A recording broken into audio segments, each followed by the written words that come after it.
Yeah, DB. Oh, just cleaning out the deadwood. Okay. Look, Mr. Connell, I just can't afford to be without work right now, not even for a day. I've got a mother and 2 kid sisters. More good luck telegrams. Well, you know how it is.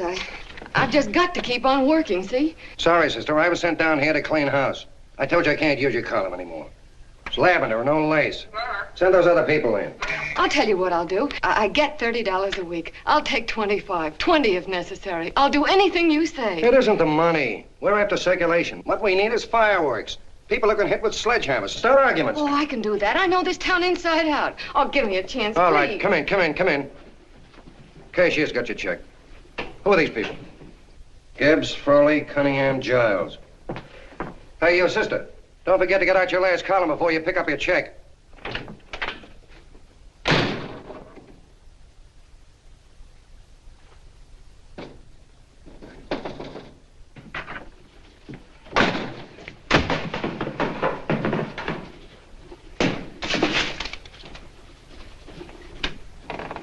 You're a couple of sticks shy in your column, man. Big rich slob like D.B. Norton buys a paper and 40 heads are chopped off. Did you get it, too? Yeah. You too? Oh, Joe. Oh, I'm sorry, darling. Why don't we tear the building down? Before you do, Ann, perhaps you'd better finish this column. Yeah, lavender and old lace. Wait, Joe. Wait. Wants fireworks, huh? Okay.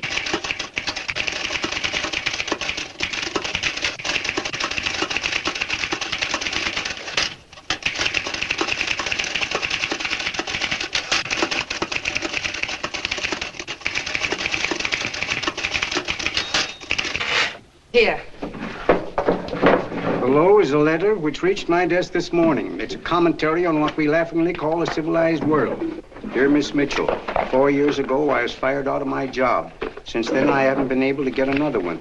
At first, I was sore at the state administration because it's on account of the slimy politics here we have all this unemployment.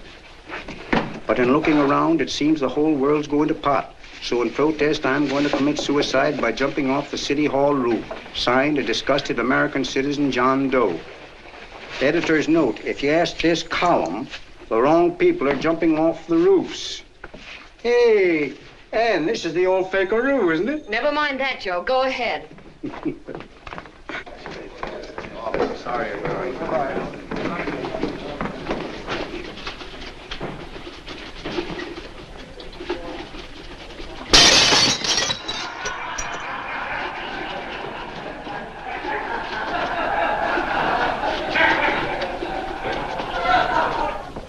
And it's because of the slimy politics that we have all this unemployment here.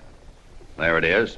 That's D.B. Norton's opening attack on the governor. Why, Jim, it's just a letter sent into a column. No, I can smell it. That's Norton. Good morning, gentlemen. Good morning, Governor. Good morning, Governor. You're rather early. Governor, did you happen to see this in a new bulletin? Yes. I had it served with my breakfast this morning. Jim thinks it's D.B. Norton at work. Of course it is. Oh, come, Jim. That little item, D.B. Norton does things in a much bigger way. This is his opening attack on you, Governor. Take my word for it. What did he buy a paper for? Why did he engage a high-pressure editor like Connell for? He's in the oil business. I tell you, Governor, he's after your scalp. All right, Jim, all right. Don't burst a blood vessel. I'll look into it. Will you get me Spencer of the Daily Chronicle, please? Yes, I saw it, Governor. If you ask me, that's a phony letter. Why, that gag has got whiskers on it. Okay, I'll get the mayor and maybe the Chamber of Commerce to go after them. Get Mayor Lovett on the phone. Sorry, the mayor's busy on the other phone. Yes, I know, Mrs. Brewster. It's a terrible reflection on our city. I've had a dozen calls already. Spencer of the Chronicle. Hold him. Just a minute. Yes, Mrs. Brewster. I'm listening. I insist that this John Doe man be found and given a job at once. Now, if something isn't done about it, I'll call out the whole auxiliary. Yes, and the junior auxiliary, too. We'll hold a meeting and see that it is. Yes, Spencer? Who? The governor? Well, what about me? It's my building he's jumping off of, and I'm up for re-election, too. What are you doing? Get Connell at the bulletin.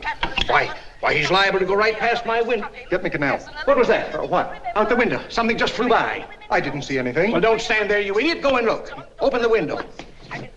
Oh, why did he have to pick on my building? Is there a crowd in the street? No, sir. Then maybe he's caught on a ledge. Look again. I think it must have been a seagull. A seagull? What's a seagull doing around the city hall? That's a bad omen, isn't it? Oh, no, sir. The seagull is a lovely bird. It's all right, Mrs. Brewster. It was just a seagull. Connell? Nothing's happened yet. No, I'm watching. Don't worry, Mrs. Brewster. Just leave it all to me. Spencer, I'll call you back. Hello, Connell? What are you doing? This is the mayor. Yes, Mayor Lovett. How many times are you going to call me? I've got everybody and his brother and sister out looking for him. Did you see the box I'm running? An appeal to John Doe. Think it over, John. Life can be beautiful, says Mayor. If you need a job, apply to the editor of this paper and so forth and so forth. Okay, Mayor, I'll let you know as soon as I have something. What? Well, pull down the blinds. Went up to Miss Mitchell's house, boss. Boy, she's in a bad way. Where is she? Hey, do you know something? She supports a mother and 2 kids. What do you know about that? Did you find her? No. Her mother's awful worried about her. When she left the house, she said she was going on a roaring drunk. The girl, I mean. Go out and find her. Sure. Hey, but the biggest thing I didn't tell you, her old man's Doc Mitchell. You know the doctor saved my mother's life and wouldn't take any money for it? You remember that. Okay, boss, I'll go and look for her. Holy smokes, Commissioner, you've had 24 hours. Okay, Hawkshaw, grab a pencil. Here it is again. About 5'5", brown eyes, light chestnut hair, and as fine a pair of legs as ever walked into this office. Did you want to see me? No. I've had the whole Army and Navy out searching for you because that's a game we play here every day. I remember distinctly being fired. That's right. But you have a piece of property that still belongs to this newspaper, and I'd like to have it. What's that? The letter. What letter? The letter from John Doe. Oh. The whole town's in an uproar. We've got to find him, and the letter's the only clue. There is no letter. We'll get a handwriting expert to... What? There is no letter. Say that again. There's no letter. I made it up. You made it up. Mm-hmm. You said you wanted fireworks. Don't you know there are 9 jobs waiting for this guy? 22 families want to board him free. 5 women want to marry him, and the mayor's practically ready to adopt him, and you... Just call the morgue, boss. He said there's a girl there. Shut up. Ann, say, why didn't you... Beatty. Only one thing to do, Hank. Drop the whole business quickly. How? Run a story. Say John Doe was in here and is sorry he wrote the letter and... That's right. They've got it, sure. He came in here, and I made him change his mind. Bulletin editor saves John Doe's life. Why, it's perfect. I'll have Ned write it up. Oh, Ned, I got a story I want you to... Wait a minute. Listen, you great, big, wonderful genius of a newspaper man. You came down here to shoot some life into this dying paper, didn't you? Well, the whole town's curious about John Doe, and boom, just like that, you're going to bury him. There's enough circulation in that man to start a shortage in the ink market. In what man? John Doe. What John Doe? John Doe, the one I made up. Look, genius. Now, look. Suppose there was a John Doe and he walked into this office. What would you do? Find him a job and forget about the whole business, I suppose, huh? Not me. I'd make a deal with him. A deal? Sure, when you get hold of a stunt that sells papers, you don't drop it like a hot potato. Well, this is good for at least a couple of months. You know what I'd do? Between now and, let's say, Christmas when he's going to jump, I'd run a daily on. Starting with his boyhood, his schooling, his first job. A wide-eyed youngster facing a chaotic world. The problem of the average man, of all the John Does in the world. Now, then comes the drama. He meets discouragement. He finds the world his feet of clay. His ideals crumble. So what does he do? He decides to commit suicide and protest against the state of civilization. He thinks of the river, but no. No, he has a better idea. The city hall. Why? Because he wants to attract attention. He wants to get a few things off his chest, and that's the only way he can get himself heard. So? So he writes me a letter, and I dig him up. He pours out his soul to me. And from now on, we quote, I protest by John Doe. He protests against all the evils in the world. The greed, the lust, the hate, the fear. All of man's inhumanity to man. Arguments will start. Should he commit suicide or should he not? People will write in pleading with him. But no, sir. John Doe will remain adamant. On Christmas Eve, hot or cold, he goes. See? Very pretty. Very pretty indeed, Miss Mitchell. But would you mind telling me who goes on Christmas Eve? John Doe. What John Doe? The one we hire for the job, you lunkhead. Wait a minute. Let me get this through this lame brain of mine. Are you suggesting we go out and hire someone to say he's going to commit suicide on Christmas Eve? Is that it? Well, you're catching on. Who, for instance? Anybody. Beanie'll do. Why, sure. Who, me? Jump off a... Oh, no, any time at Christmas. I'm superstitious.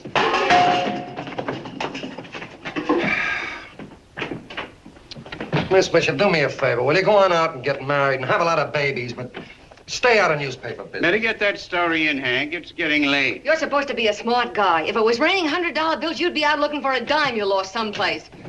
Holy smokes, wasting my time listening to this mad woman. Look, Chief, look at the Chronicle. It's running on John Doe. They say it's a fake. Why the no good the John Doe story amateur journalism. It's palpably phony. It's a wonder anyone is taking it serious. What do you think of those guys? That's fine. That's fine. Now fall right into their laps. Go ahead. Say John Doe walked in and called the whole thing off. You know what that's going to sound like on top of this. That's all, Ned. Thank you. All right. Amateur journalism, huh? Why, that bunch of sophomores, I can teach them more about... Hey, boss, get a load of this. What? Look. What do they want? They all say they wrote the John Doe letter. Boss. Oh, they all wrote the letter. Tell them all to wait. Look, Mr. Connell, one of those men is your John Doe. They're desperate and will do anything for a cup of coffee. Pick one out and you can make the Chronicle eat their words. I'm beginning to like this. If you ask me, Hank, you're playing around with dynamite. No. The gal's right. We can't let the Chronicle get the laugh on us. We've got to produce a John Doe now. Amateur journalism, huh? I'll show those guys. Sure, and there's no reason for them to find out the truth either, because naturally, I won't say anything. Okay, sister, you get your job back. Plus a bonus. What bonus? Oh, the bonus of $1,000 the Chronicle was going to pay me for this little document. You'll find it says that I, Ann Mitchell, hereby certify that the John Doe letter was created by me. I can read. Sorry. You think this is worth $1,000, do you? Oh, the Chronicle would consider it dirt cheap. Packs everything, including a gun. Okay, sister, you got yourself a deal. Now let's take a look at the candidates. The one we pick has got to be the typical average man. Typical American that can keep his mouth shut. Show me an American who can keep his mouth shut and I'll eat him. Okay, Beanie, bring him in one at a time.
Did you write that letter to Miss Mitchell?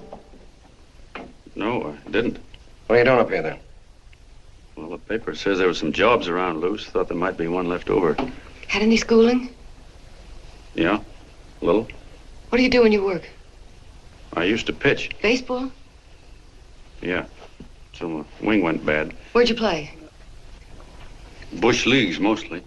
How about family? Got any family? No. Oh, just traveling through, huh? Yeah. Me and a friend of mine. He's outside. Looks all right. It's perfect. A baseball player. What could be more American? Wish he had a family, though. Be less complicated without a family. Look at that face. It's wonderful. They'll believe him. Come on. What's your name? Willoughby. John Willoughby. Long John Willoughby, they called me in baseball. Would you like to make some money? Yeah. Maybe. Would you be willing to say you wrote that letter and stick by it? I get the idea. Yeah. Maybe.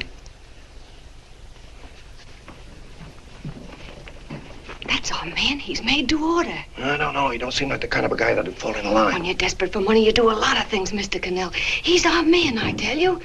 He's fainted. Come on, Get the water quickly. Hurry up, Pop. Oh. Right here, sit down. You all right? Yeah, I'm all right. How many is that, 6?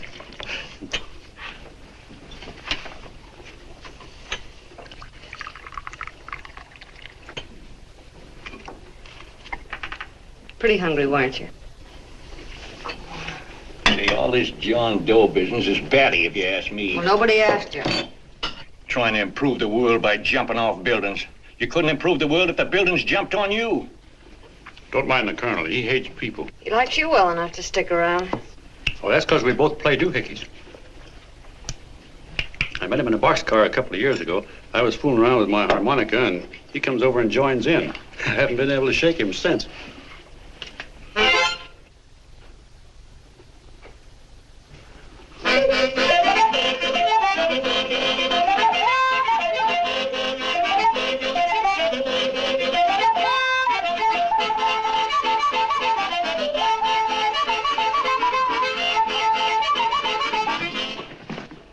Here he is. No, you can't take pictures of him like that, eating a sandwich and with a beard. But he's going to jump off a building. Yes, but not because he's out of a job. That's not news. This man's going to jump as a matter of principle. Well, maybe you're right. We'll clean him up and put him in a hotel room under bodyguards. We'll make a mystery out of him. Did you speak to Mr. Norton? Thinks it's terrific. Says for us to go the limit. Wants us to build a bonfire under every big shot in the state. Oh, swell. Is that the contract? Yeah. What's he doing here? Friend of his. They play duets together. Duets? But can we trust him? Oh. I trust him. Oh, you trusted me. Well, that's fine. I suppose he trusts you, too. Oh, stop worrying. He's all right. Okay, but we don't want more than a couple of hundred people in on this thing. Now, the first thing I want is an exact copy of the John Doe letter in your own handwriting. I've got it already. Here. No, that's fine. Now, I want you to sign this agreement. It gives us an exclusive story under your name, day by day, from now until Christmas. On December 26th, you get one railroad ticket out of town. And the bulletin agrees to pay to have your lawn fixed. That's what you want, isn't it? Yeah, but it's got to be by Bonesetter Brown. Okay, Bonesetter Brown goes. Here, sign it. Meanwhile, here's $50 spending money. That's fine. Beanie? Yes, boss. Take charge of him. Get him a suite at the Imperial and hire some bodyguards. Yeah, and some new clothes, Beanie. You think we better have him to Laos? Yeah. Both of them? Yes, both of them, but don't let them out of your sight. Hey, Beanie, gray suit, huh? Yeah. Okay, fellas.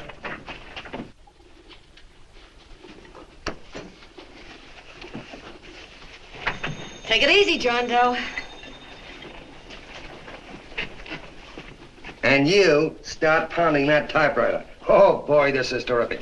No responsibilities on our part, just statements from John Doe, and we can blast our heads off. Before you pop too many buttons, don't forget to make out that check for 1,000. Okay, fellas, now let me see. You sit outside the door. Nobody comes in, see? You two fellas sit in here. Hey, pretty nifty, huh? You ain't gonna get me to stay here. Sure you are. No, sir. That spot under the bridge where we slept last night's good enough for me. Say, what'll I do with this baggage? Go stick him in the bedroom. Give me mine. I ain't staying. You know, we were headed for the Columbia River country before all this John Doe business came up. You remember that, don't you? Sure, I remember. Say, did your ears pop coming up in the elevator? Mine did. All along, John. I tell you, it's no good. You're gonna get used to a lot of stuff that's gonna wreck you. Why, that $50 in your pocket's beginning to show up on you already. And don't pull that on me, neither. Stop worrying, Colonel. I'm going to get my arm fixed out of this. Hey, here's some cigars the boss sent us. Have one. Hey, Help cigar. yourself. No.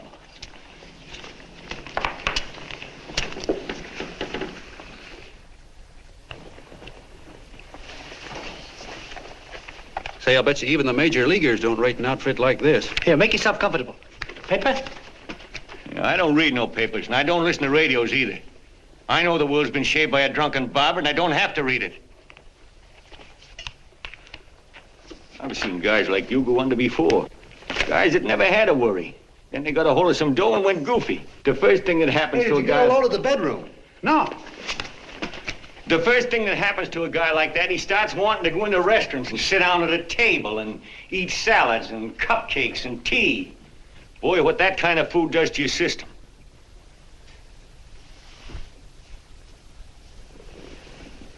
The next thing the dope wants is a room. Yes, sir, a room with steam heat, and curtains and rugs, and before you know it, he's all softened up and he can't sleep unless he has a bed.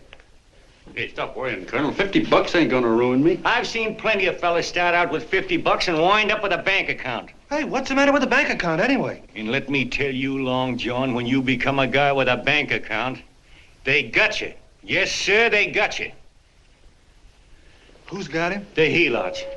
Who? Hey, there's the City Hall tower I was supposed to jump off of. It's even higher than this. Who's got him? The helots. Woo! Hey, wait a minute! You're not supposed to jump till Christmas Eve. Do you want to get me in a jam? If it's going to get you in the jam, we'll do you a favor. I won't jump. And when they got you, you got no more chance than a road rabbit. Hey, who'd you say was going to get him? Say, is this one of those places where you ring if you want something? Yeah, just use the phone. Boy, I've always wanted to do this. Hey, Doc, look. Look, Doc. Give me that again, will you? Who's going to get him? The helots. Who are they? Listen, Sucky, you ever been broke? Sure, mostly often. All right. You're walking along. Not a nickel in your jeans. You're free as the wind. Nobody bothers you. Hundreds of people pass you by in every line of business. Shoes, hats, automobiles, radios, furniture, everything. And they're all nice, lovable people. And they let you alone. Well, is that right? Then you get a hold of some dough, and what happens? All those nice, sweet, lovable people become helots. A lot of heels. They begin creeping up on you, trying to sell you something. They get long claws, and they get a stranglehold on you. And you squirm, and you duck, and you holler, and you try to push them away, but you haven't got a chance. They got you. First thing you know, you own things. A car, for instance. Now your whole life is messed up with a lot more stuff. You get license fees, and number plates, and gas, and oil, and taxes, and insurance, and identification cards, and letters, and bills, and flat tires, and dents, and traffic tickets, and motorcycle cops, and courtrooms, and lawyers, and fines, and 1,000,001 other things. And what happens? You're not the free and happy guy you used to be. You gotta have money to pay for all those things. So you go after what the other fellas got. And there you are. You're a helot yourself.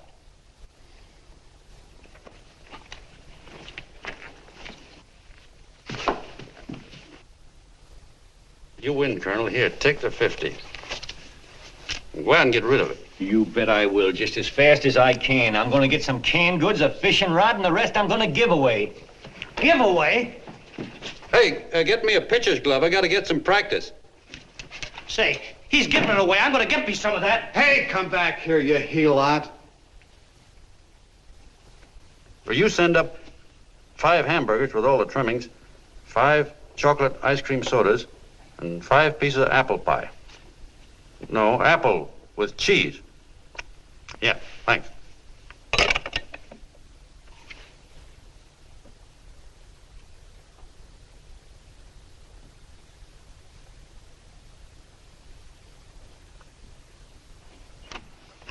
Hello there. Well, well. If it isn't the man about town. All set, Miss Ann. Oh, yes. Let's go. Let's see, we want some action in these pictures. Action? Mm-hmm. That's good. No. This man's going to jump off a roof. Oh. Here, wait a minute. Let me comb your hair. Sit down.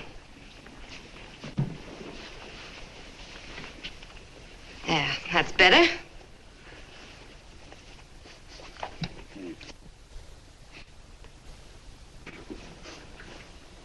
You know, he's got a nice face, hasn't he? Yeah, he's pretty. Here, sit down. Quiet, egghead. All right, now a serious expression. Can't. I'm feeling too good. Oh, come on now. This is serious. You're a man disgusted with all of civilization. With all of it? Yes, you're sore at the world. Come on now. Oh, crabby guy, huh? Yeah. No.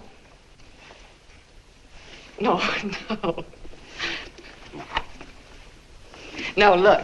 You don't have to smell the world. Well, all those guys in the picture Never mind those guys. All right, stand up. Now, let's see what you look like when you protest. Against what? Against anything, just protest. You got me. Oh, look, I'm the umpire, and you just cut the heart of the plate with your fast one, and I called it a ball. What would you do? Oh, you did, huh? Yeah. Why can't you call him right, you boneheaded... Grab it, Eddie, grab it!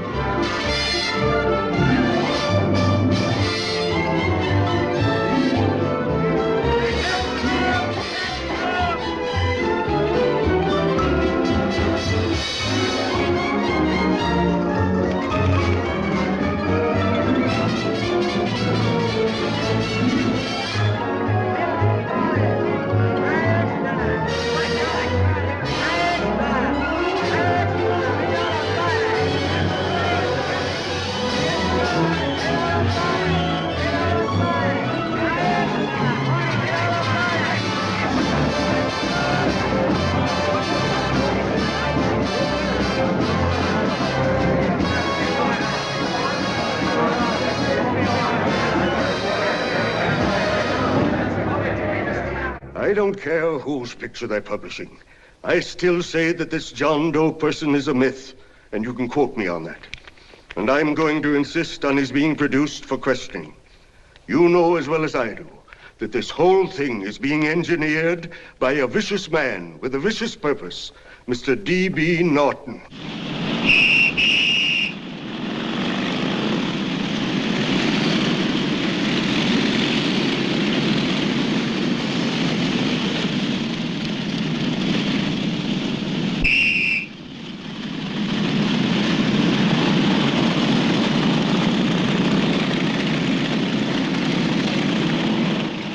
Connell and Miss Mitchell are at the house, sir. Oh, they are? All right. Come on. Personally, I think it's just plain stupidity to drop it. Now, you should see his fan mail. Thousands. Why, it's going over like a house afire. What are you afraid of, Connell? It's doubled our circulation. Yeah, but it's got everybody sore. Ads are being pulled. The governor's starting a libel suit. What's more, they all know John Doe's a phony, and they insist on seeing Well, what about it? Let them see him. We'll go on one better. They can also hear him. You own a radio station, Mr. Norton. Why not put him on the air? Watch out for this damn DB. She'll drive you batty. Oh, Look, what? we can't let him get to this Bush League pitcher and start popping him. Good night.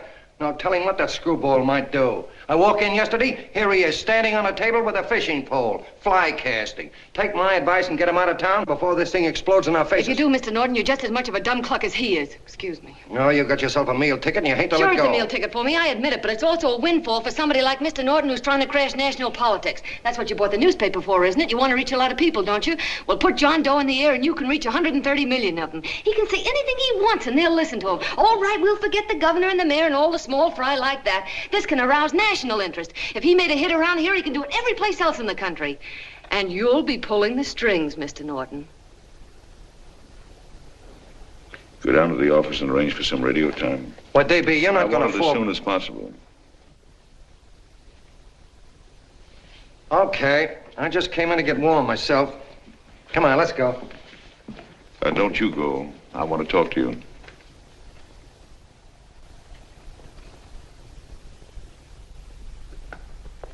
Sit down.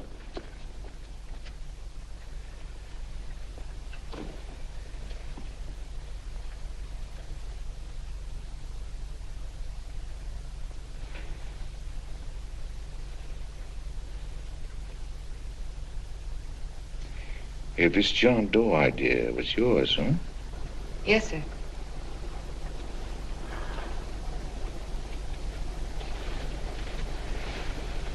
How much money do you get? $30. $30. Well, what are you after? I mean, what do you want? A journalistic career? Money. Money? Well, I'm glad to hear somebody admit it. Do you suppose you could write a radio speech that would put that fellow over? Oh, I'm sure I can. Do it, and I'll give you $100 a week. $100? That's only the beginning. You play your cards right, and you'll never have to worry about money again. Oh, I know it. Hello. Hello. Whenever there's a pretty woman around. This is my nephew, Ted Sheldon, Miss Mitchell. How do you do? How do you do? All right, Casanova, I'll give you a break. See that Miss Mitchell gets a car to take her home. Always reading my mind, aren't you? Thank you very much for everything. And Miss Mitchell, I think from now on you'd better work directly with me. Yes, sir.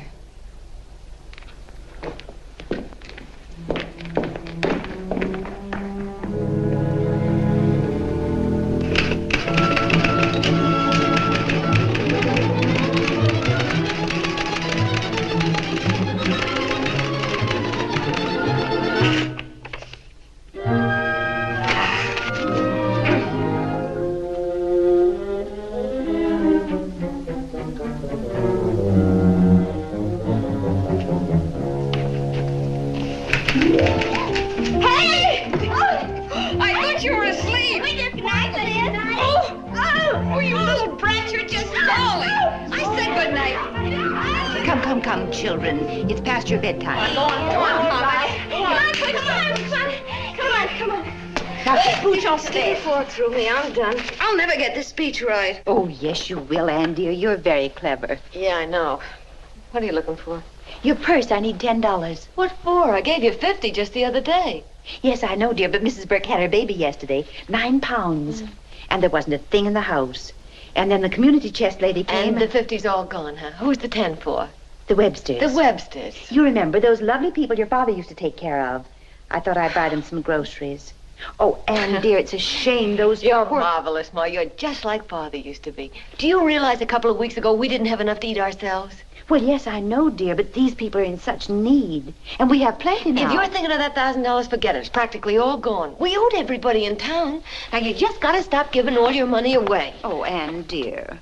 Oh, I'm sorry, Ma. Oh, don't pay any attention to me. I guess I'm just upset about all this. Gee whiz, here I am with a great opportunity to get somewhere, to give us security for once in our lives, and I'm stuck. If I could put this over, your Mrs. Burke can have 6 babies. You mean this speech you're writing? Yeah, I don't know. I simply can't get it to gel. I created somebody who's going to give up his life for a principle. Hundreds of thousands of people are going to listen to him over the radio. And unless he says something that's sensational, it's just no good. Well, honey, of course, I don't know what kind of a speech you're trying to write, but judging from the samples I've read, I don't think anybody will listen. What? Darling, there's so many complaining political speeches. People are tired of hearing nothing but doom and despair on the radio. If you're going to have him say anything, why don't you let him say something simple and real, something with hope in it? If your father were alive, he'd know what to say. Oh, yeah. Father certainly would. Wait a minute.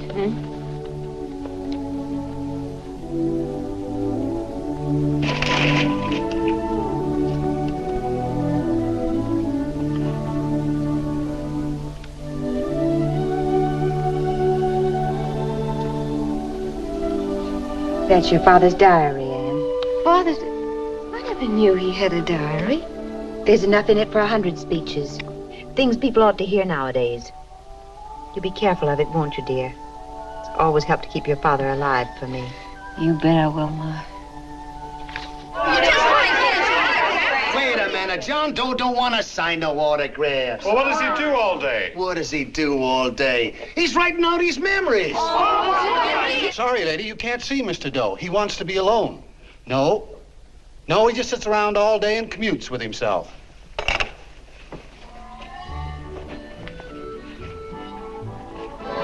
Boom!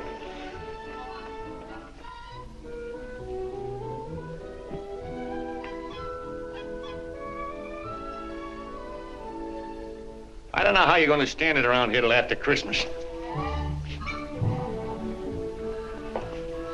I'll bet you ain't heard a train whistle in 2 weeks.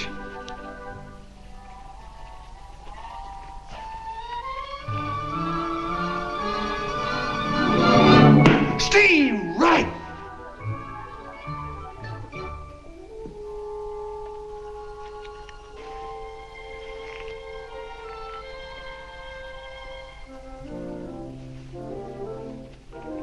I know why you're hanging around.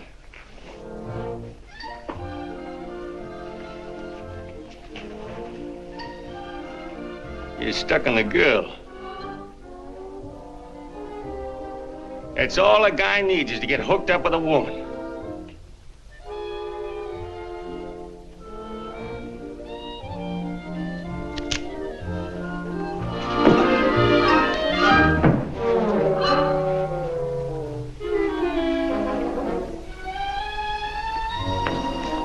What was that, a single?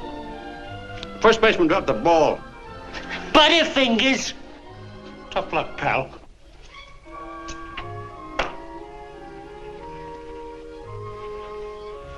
Guy has a woman on his hands. First thing he knows, his life is balled up with a lot more things. Furniture and...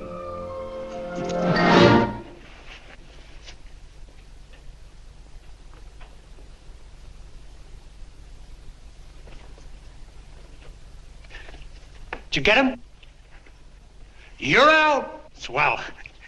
What's this, the end of the 8th? 9th.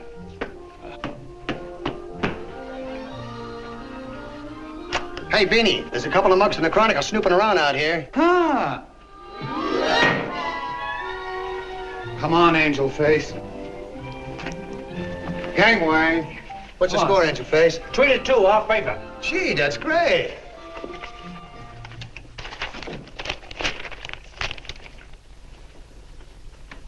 Hey, you got swell form there. Must have been a pretty good pitcher. Pretty good. Say, I was just about ready for the major leagues when I chipped a bone in my elbow. I got it pitching a 19-inning game. 19? Yeah. There was a major league scout there watching me, too. And he came down after a game with the contract. You know what? I couldn't lift my arm to sign it. I'll be okay, though, as soon as I get it fixed up. It's too bad.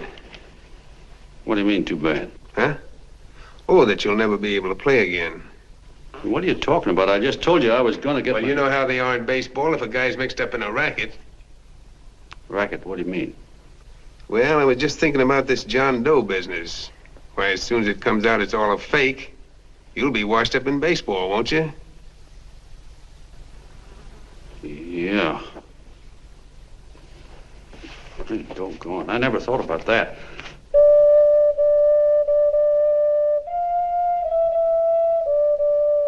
Gosh. And another thing, what about all the kids in the country? The kids that idolize ball players.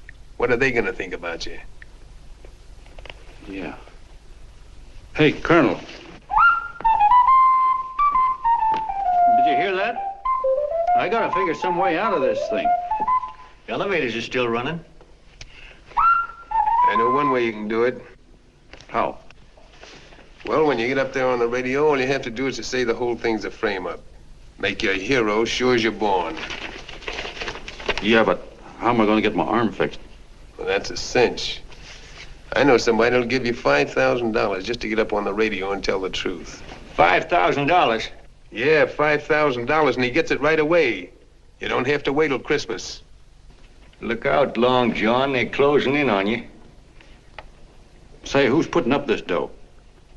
Fellow runs the Chronicle. Here's the speech you make, and it's all written out for you.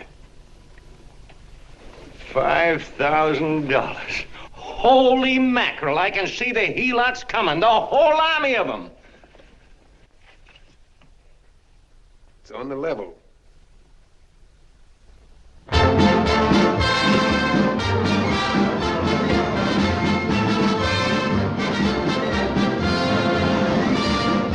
No, I'm sorry. Tickets for the broadcast are all gone. Phone the bulletin. Sorry, no more tickets left.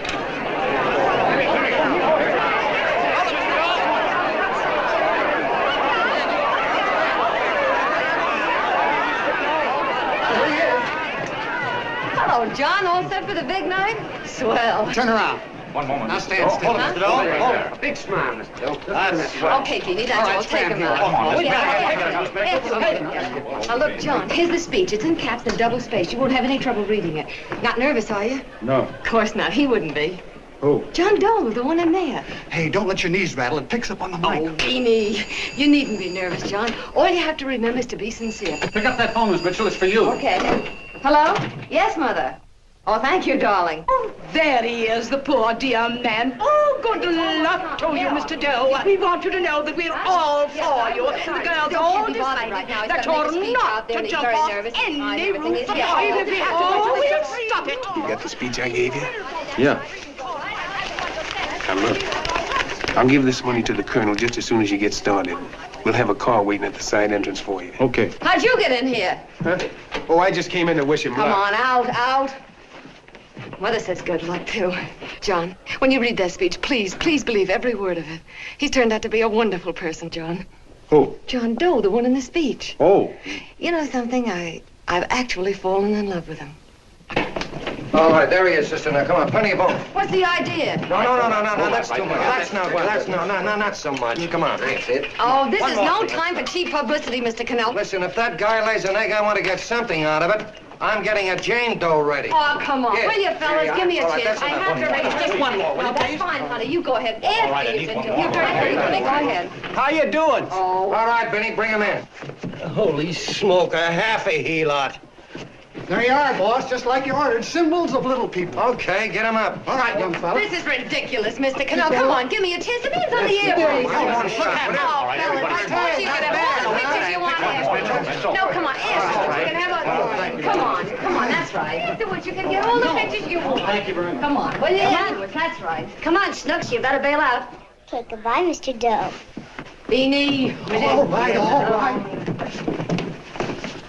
Better get ready. 1 minute to go. Wow, 1 minute to go and the score is nothing to nothing. Now, please, John, you won't let me down, will you? Will you? Of course you won't. If you'll just think of yourself as the real John Doe. Listen, everything in that speech are things a certain man believed in. He was my father, John. And when he talked, people listened. And they listened to you, too. Funny.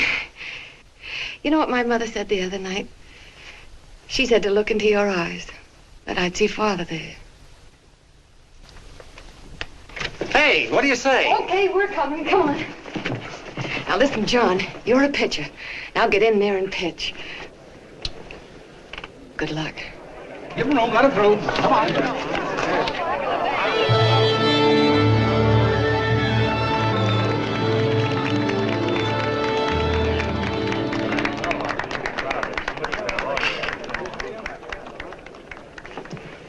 Hey, let's get out of here. There's the door right there. Hey, what are you doing here? That's what I'd like to know. Come on, out. Hey, he's a friend of mine. Never mind, let him alone. He's all right. I'll be right over there pulling for you. No, John, over here.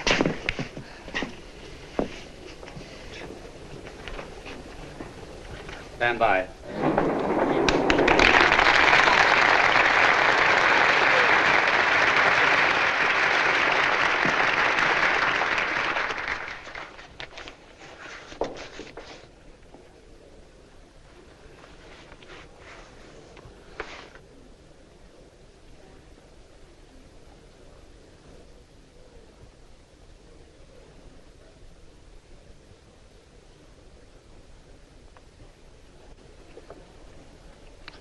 Phone the Chronicle. Tell them to start getting those extras out.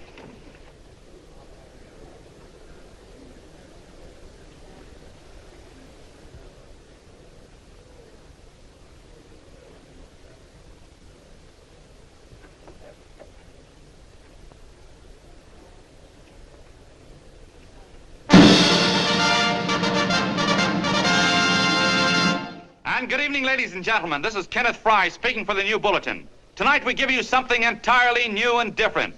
Standing beside me is the young man who has declared publicly that on Christmas Eve he intends to commit suicide, giving as his reason, quote, "I protest against the state of civilization," end quote. Ladies and gentlemen, the New Bulletin takes pleasure in presenting the man who is fast becoming the most talked of person in the whole country, John Doe.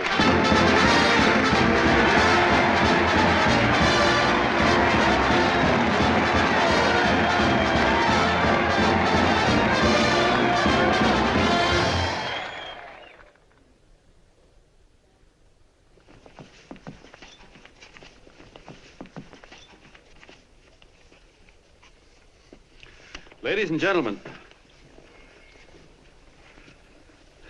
I am the man you all know as John Doe.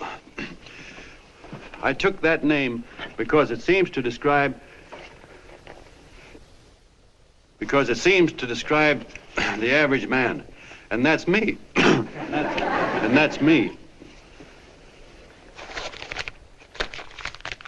Well, it was me before I said I was going to jump off the city hall roof at midnight on Christmas Eve. Now I guess I'm not average anymore. Now I'm getting all sorts of attention. From big shots, too. We've been double-crossed. The mayor and the governor, for instance. They don't like those articles I've been writing. You're an imposter, young fella.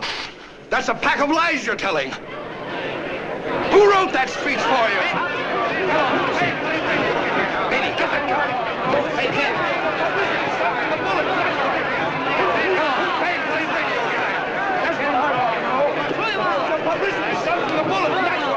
Spencer.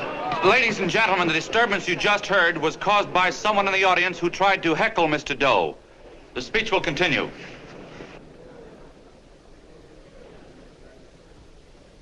Well, people like the governor and that fella there can stop worrying. I'm not going to talk about them. I'm going to talk about us. The average guys, the John Does. If anybody should ask you what the average John Doe is like, you couldn't tell him because he's a million and one things. He's Mr. Big and Mr. Small. He's simple and he's wise. He's inherently honest, but he's got a streak of larceny in his heart. He seldom walks up to a public telephone without shoving his finger into the slot to see if somebody left a nickel there.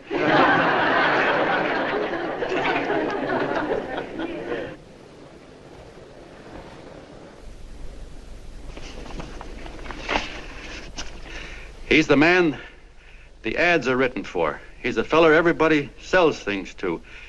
He's Joe Dokes, the world's greatest stooge and the world's greatest strength.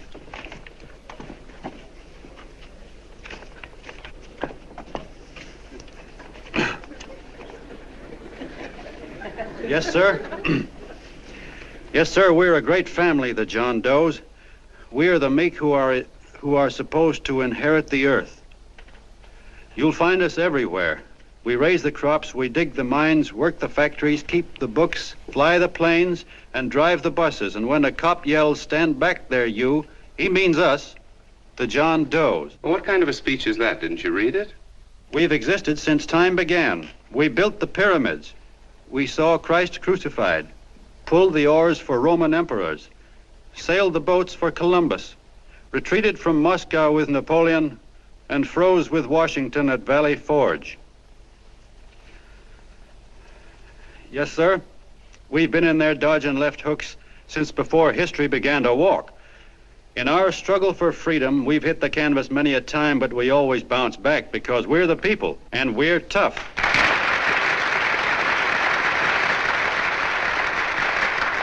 They've started a lot of talk about free people going soft, that we can't take it. That's a lot of hooey. A free people can beat the world at anything, from war to tiddlywinks, if we all pull in the same direction.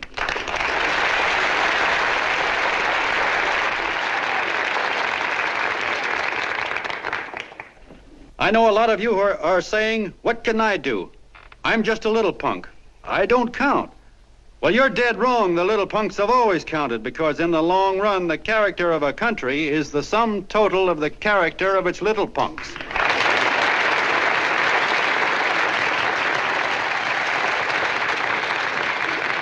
But we've all got to get in there and pitch. We can't win the old ball game unless we have teamwork. And that's where every John Doe comes in. It's up to him to get together with his teammate. And your teammate, my friends, is the guy next door to you. Your neighbor. He's a terribly important guy, that guy next door. You're going to need him, and he's going to need you, so look him up. If he's sick, call on him. If he's hungry, feed him. If he's out of a job, find him one. To most of you, your neighbor is a stranger, a guy with a barking dog and a high fence around him. Now, you can't be a stranger to any guy that's on your own team. So tear down the fence that separates you. Tear down the fence, and you'll tear down a lot of hates and prejudices. Tear down all the fences in the country, and you'll really have teamwork.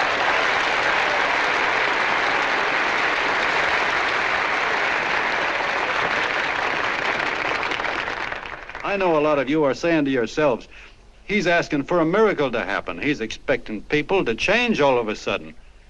Well, you're wrong. It's no miracle. It's no miracle because I see it happen once every year, and so do you, at Christmas time. There's something swell about the spirit of Christmas, to see what it does to people, all kinds of people. Now, why can't that spirit, that same warm Christmas spirit, last the whole year round? Gosh, if it ever did, if each and every John Doe would make that spirit last 365 days out of the year, we'd develop such a strength, we'd create such a tidal wave of goodwill that no human force could stand against it. Yes, sir, my friends. The meek can only inherit the earth when the John Does start loving their neighbors. You better start right now. Don't wait till the game is called on account of darkness. Wake up, John Doe. You're the hope of the world.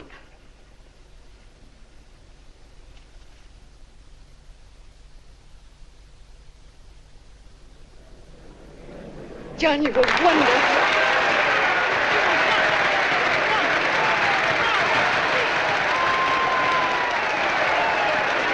Let's get out of here. Now you're talking.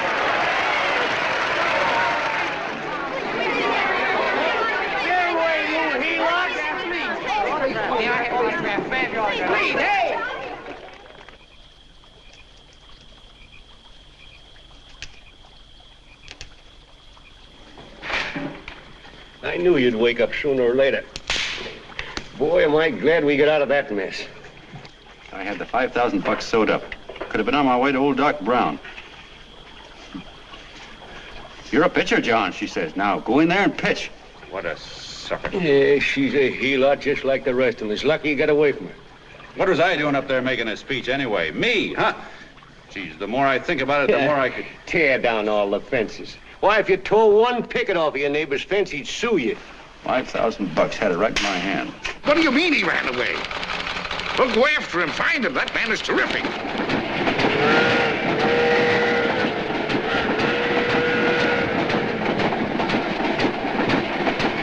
Columbia River, here we come.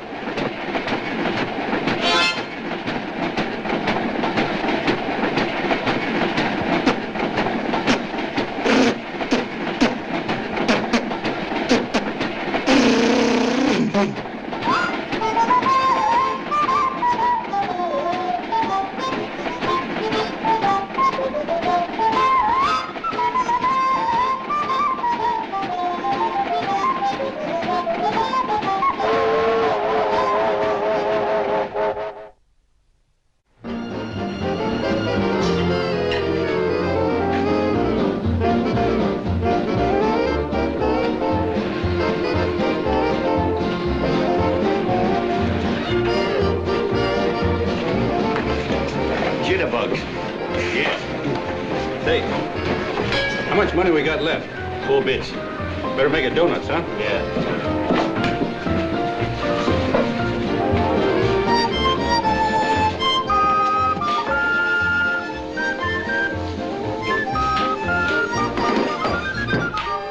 What'll it be, gents? Have you got a couple of steaks about that big and about that thick? Yeah, with hash brown potatoes and tomatoes and apple pie and ice cream and coffee. And donuts, I know. Hey, Ma! Seekers! A pair. Fingers a pair coming up. Glad he took the tea out of that.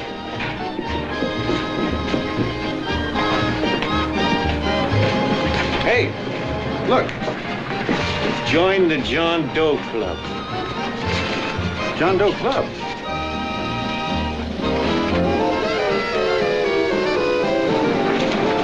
Uh-oh. You John Doe? Who? John Doe. Ah, you need glasses, buddy. Oh, but gee, it's a spitting image of John Doe. Yeah, but his name is Willoughby. Oh, I'm John Willoughby. I'm a baseball player. Sure. Oh, no, I'd know that voice anyway. You can't kid me. You John Doe. Hey, Ma! Ma! That's John Doe. John Doe? Yeah, sitting right there, big as life. Who'd you say it was? John Doe, the big guy there. I know. Pictures in the paper. That's John Guy. John Doe. John Doe. Sitting right there, John Doe. Hey, operator. Dan's Beanery. Look, call everybody in town. John Doe was just in my place. Yeah, he ordered donuts.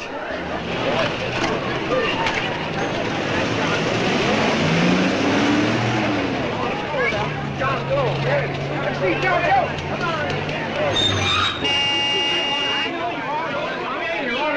John Doe, we're all neighbors. But my office is packed like a sardine box. What does John Doe look like, Mr. Mayor? Oh, he's one of those great big outdoor type men. No, you can't see him. You didn't vote for me the last time. Shame on you. What are you doing there? Get off my front porch anyhow. Mr. Norton come yet? Oh, well, I wonder where he's at. What's keeping him? He should have been here 15 minutes ago. Oh, there he comes now. Now, everybody on your dignity. Don't do anything to disgrace us. A little town, but we got to show off. Better let me talk to him. All right, but present it to him as a great cause for the common man. Ah, here he comes. Now, give him room down there. Give him room, folks. Come on now. Come on. Here he comes. Here he comes. Here's Mr. Norton. How do you do, Mr. Norton? I'm Mayor Hawkins. Yes, Mr. Norton. Let me go, you darn fool. I'm the mayor. Mr. Norton. Mr. Norton. Mr. Norton. I'm Mayor Hawkins. Your office telephoned me to hold him. Well, that's fine. How is he? Oh, he's fine. He's right in my office there. You know, it's a great honor having John Doe here, and you too. Haven't had so much excitement since the old City Hall burned down. People are so excited and nearly tore his clothes off. Oh, Matilda, darling, phone the newspapers, tell them Mr. Norton's here. Step right inside, Mr. Norton. My office. Very comfortable here, Mr. Norton. Just had it air conditioned. Gangway, please. Get room for Mr. Norton. Gangway. Gangway. Here he is, Mr. Norton. Well taken care of. The neighbors are serving him a light lunch. Hello, John. Well, Mr. Mayor, if you don't mind, we'd like to talk to him alone. Why, certainly, certainly. All right, everybody. Clear out. No, but you... Everybody, quickly now. Come on, you. Come on. Come on. That's All right. Don't argue with me here. Wait till we get home. Don't you push me around like that. Even though I'm your wife, you can't push me around. Look, Mr. Norton, I think you got a lot of nerve having those people hold us here. There's nobody holding you here, Mr. Doe. It's only natural There's that people... nobody holding us here. Let's get going. Incidentally, my name isn't Doe, it's Willoughby. Look, John, something terribly important's happened. They're forming John Doe clubs. We know of 8 already, and they say that there's John Doe clubs? What for? To carry out the principles you talked about in your radio speech. I don't care what they're forming. I'm on my way, and I don't like the idea of being stopped either. Oh, but you don't know how big this thing is. You should see the thousands of telegrams we've received and what they're saying about you. Look, it started as a circulation stunt, didn't it? Well, you got your circulation. Now, why don't you let me alone? Oh, it started as a circulation stunt, but it isn't anymore. Mr. Norton wants to get back of it and sponsor John Doe clubs all over the country. He wants to send you on a lecture tour. Me? Uh-huh. Well, certainly, with your ability to influence people, it might grow into a glorious movement. Say, let's get something straight here. I don't want any part of this thing. If you got an idea I'm going around lecturing the people, why, you're crazy. Baseball's my racket, and I'm sticking to it. Come on, Colonel, let's get out of here. John. Please. I just got rid of one crowd. But please, Mr. Mayor, tell him the John Doe Club wants to talk to him. Let them in, Mr. Mayor. Let them come in. Okay, folks, but remember your manners. No stampeding. Walk slow, like you do when you come to pay your taxes.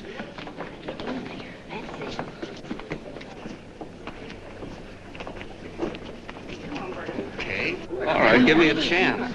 Come right in.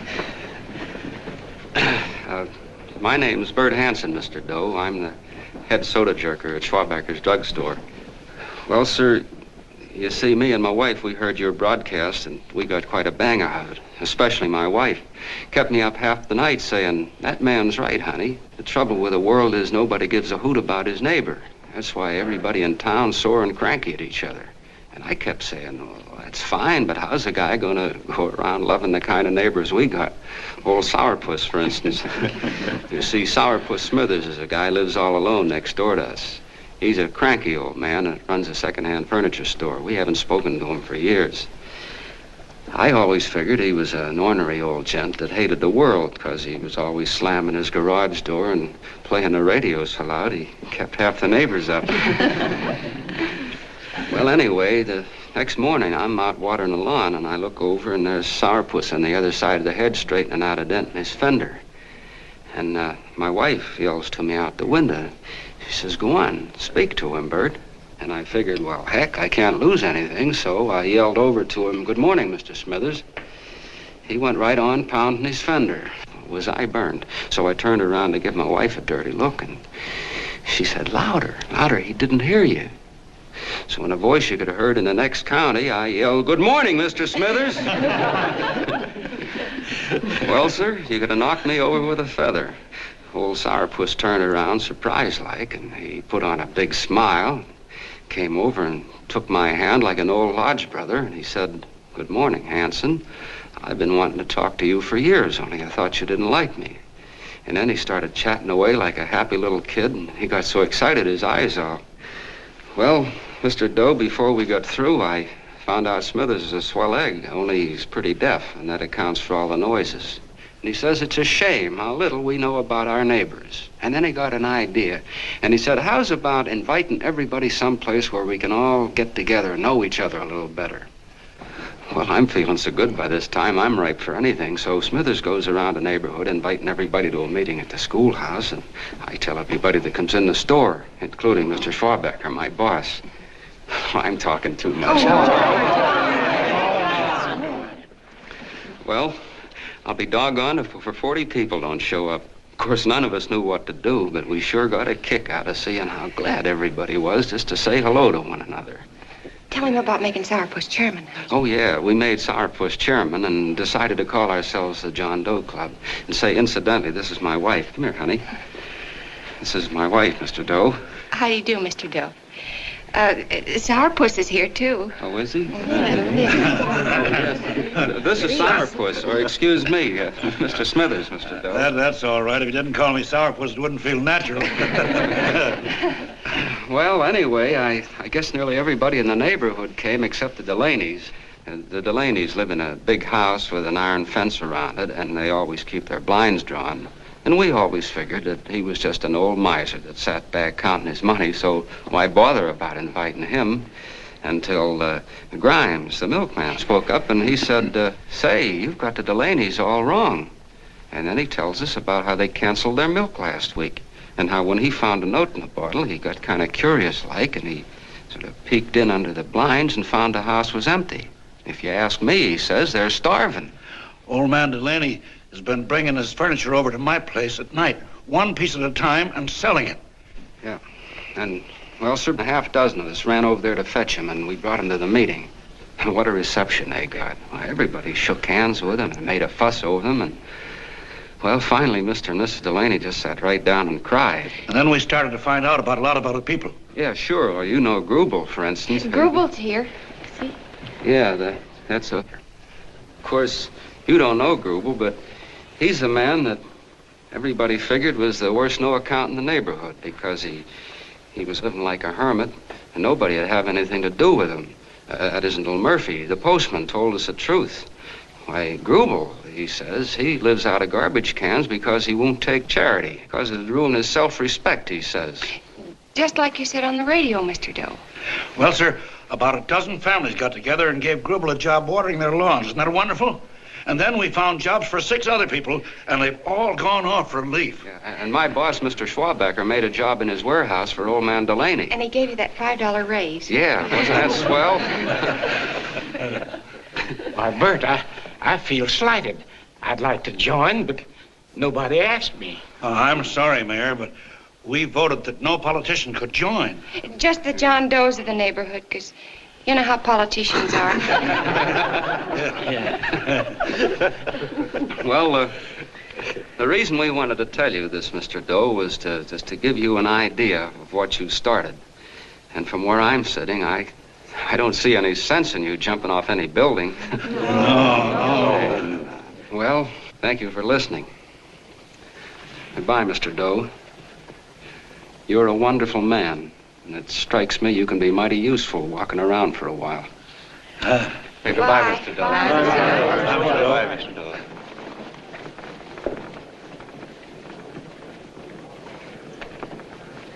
I'm Mrs. Delaney, Mr. Doe. And God bless you, my boy.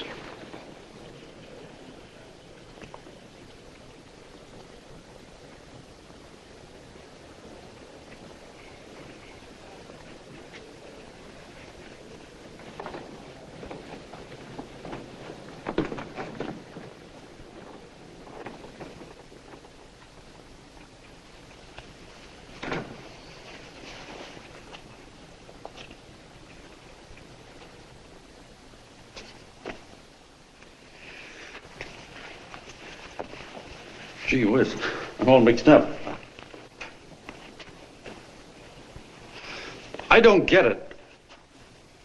Look, all those swell people think I'm going to jump off a building or something. I never had any such idea. Gosh. The fellow'd have to be a mighty fine example himself to go around telling other people how to... Say, look, what happened the other night was on account of Miss Mitchell here. She wrote the stuff. Don't you see what a wonderful thing this can be? But we need you, John. You're hooked. I can see that right now. They got you. Well, I'm through. For 3 years, I've been trying to get you up to the Columbia River country. First, it was your glass arm. Then it was the radio. And now it's the John Doe clubs. Well, I ain't waiting another minute. Gangway, you helots. Hey, Colonel, wait a minute. Oh, please. Hey, Colonel! I want you personally to go along with John Doe and Miss Mitchell and handle the press and the radio. Me? Yes, I don't want to take any chances. And Johnson. Yes, Stevie? Your crew will do the mop-up job. They'll follow John Doe into every town, see that the clubs are properly organized and the charters issued. Right. There are only 8 flags up there now. I want to see that map covered before we get through.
fire. If they made demands, I'd understand it. But the John Does ask for nothing. People are going off relief. If this keeps up, I'll be out of a job. As soon as it gets strong enough, we'll find out what John Doe wants. 30 every Thursday, 60 at 60. Who knows what? I'm sorry, boss. They just won't let anybody talk politics to them. It's crazy. We've got to get to them. They represent millions of voters.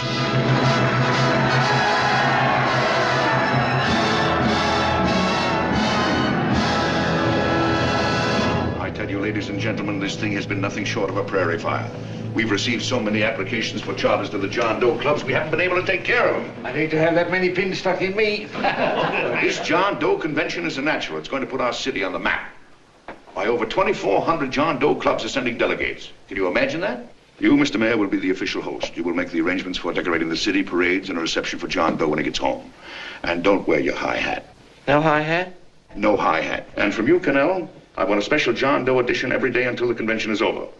And now, if you will, please step into the outer office and look your prettiest because there are photographers there to take pictures of this committee. Don't worry, Libby. Everything will be taken care of. Isn't it all too wonderful? Gather down here in a nice group and I'll get a nice picture of you. Oh, Mr. Mayor, would you step down in front row, please? You ladies get close to him. That's it. Well, I don't get it. Get what? Look, DB, I'm supposed to know my way around. This John Doe movement has cost you a fortune. Now, this convention is going to cost plenty. Well? Well, I'm stuck with 2 and 2, and I'm a sucker if I can make 4 out of it. Where do you come in? You'll have the satisfaction of knowing that my money has been spent for a worthy cause. I see. I better stick to running the paper, huh? I think maybe you better had. And Connell, I'd like to have the John Doe contract, all the receipts for the money we advanced him with the letter Miss Mitchell wrote, for which I gave her $1,000. Yes, sure. Well, we leave for the airport. Half an hour. Is that Johnny boy's room? Better hustle him up. He'll be ready on time. He's packing. Ah, good. Did you see his picture on the cover of Time? Yeah. I gotta give you credit, Annie girl. I've handled a good many big promotions in my time. Everything from a World's Fair to a channel swimmer. But this one has certainly got me spinning. And now a John Doe convention. Wow. Say, if you could only get him to jump off the City Hall roof on Christmas Eve, I'd guarantee you 500,000 people there. Charlie. Huh? What do you make of him? Oh, Johnny boy? Well, I don't know what angle you want, but I'll give it to you quick. Number 1, he's got great yokel appeal, but he's a nice guy. Number 2, he's beginning to believe he really wrote that original suicide letter that you made up. Number 3, he thinks that you're Joan of Arc or something. Yeah, I know. Number 4, well, you know what number 4 is. He's nuts about you. Yeah, it's running out of his ears. You left out number 5. We're all heels, me especially. Holy smoke. Come in.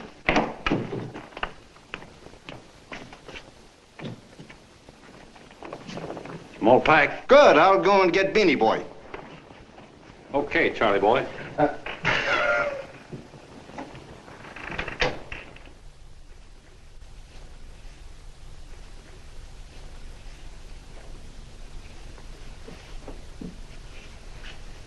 Can I help you pack? Oh, thank you.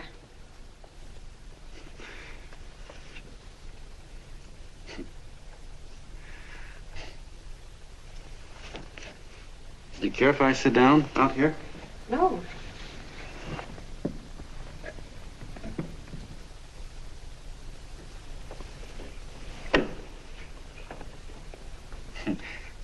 You know, I had a crazy dream last night. It was about you. About me? Yeah, sure was crazy. I dreamt I was your father.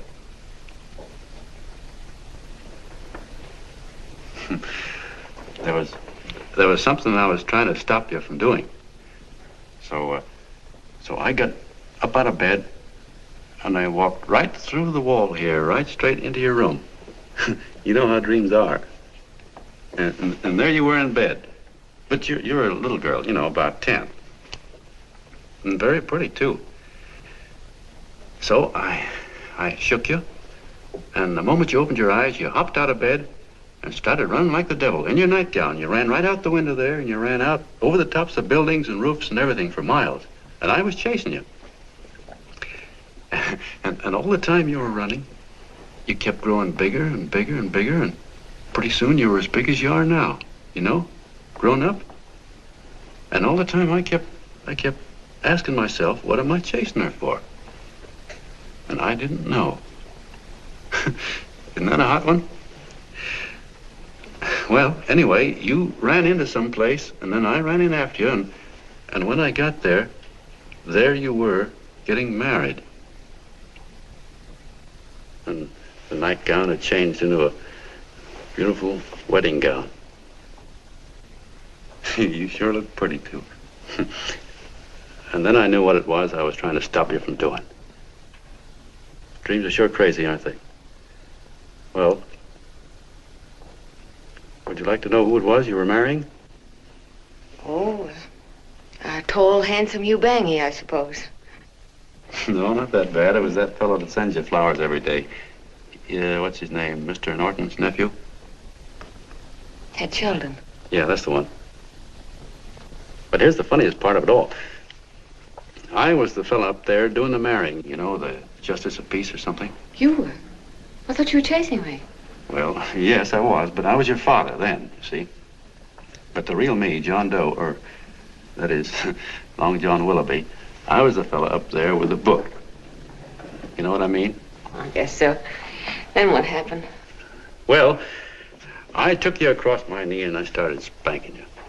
That is, I didn't do it. I mean, I did do it, but it wasn't me, you see. I was your father then.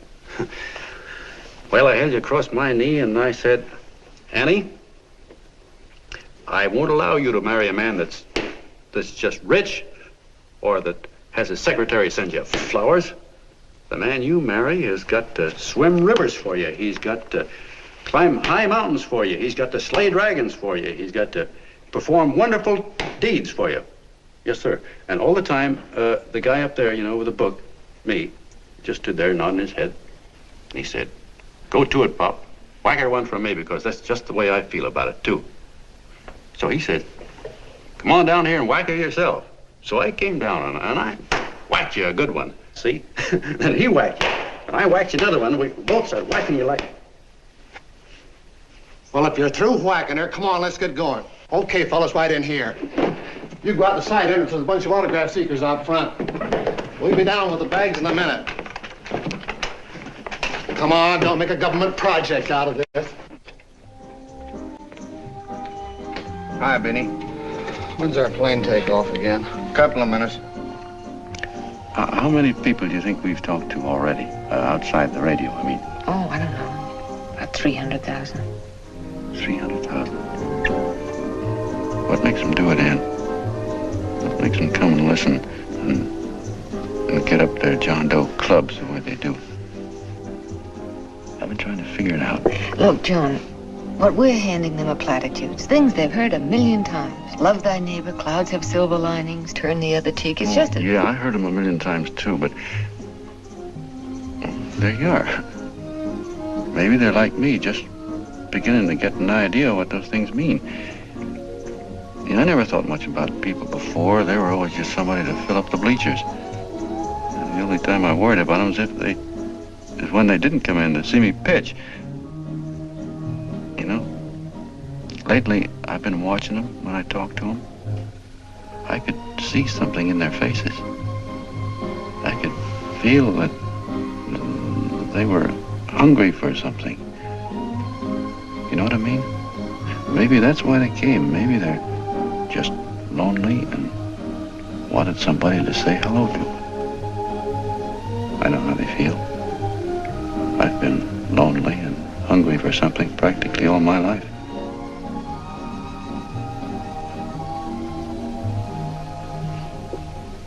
All aboard, folks.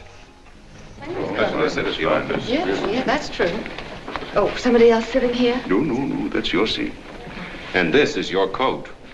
Mine? A little token of appreciation. Oh. Oh, it's beautiful, D.B. Well, I don't quite know what to say. Well, don't say anything at all. Just sit down. Oh. Go ahead, open it. Oh. lovely. And a new contract goes with it. Well, come on, spring it. You've got something on your mind. It must be stupendous. You know, that's what I like about it. Right to the point, like that. All right, Practical Annie, here it is. Tomorrow night, before a crowd of 15,000 people and talking over a nationwide radio hookup, John Doe will announce the formation of a third party. A third party? Yes, the John Doe Party. Devoted entirely to the interests of all the John Does all over the country, which practically means 90% of the voters. He will also announce the third party's candidate for the presidency. A man whom he personally recommends. A great humanitarian. The best friend the John Does have. Mr. D.B. Norton. Yes.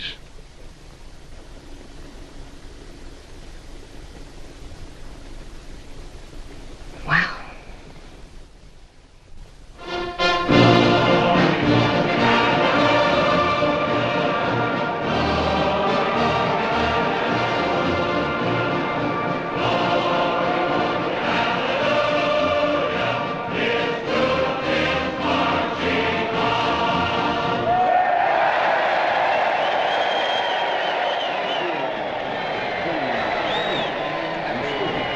The opening of the convention is hours off. The delegates are already pouring into the ballpark by the droves, with lunch baskets, banners, and petitions asking John Doe not to jump off any roof. No matter how you look at it, it's still a phenomenal movement.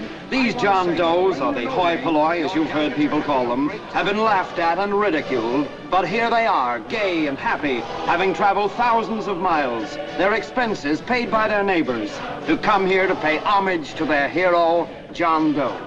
And in these days of wars and bombings, it's a hopeful sign that a simple idea like this can sweep the country. An idea based on friendliness, on giving and not taking, on helping your neighbor and asking nothing in return. And if a thing like this can happen, don't let any of your grumbling friends tell you that humanity is falling apart. This is John B. Hughes signing off now and returning you to our main studio until 9 o'clock, when the convention will officially open. Oh, John, come in. Say, I'm it's raining out a little. That's all right. It's good to see you. Sit down. Thanks.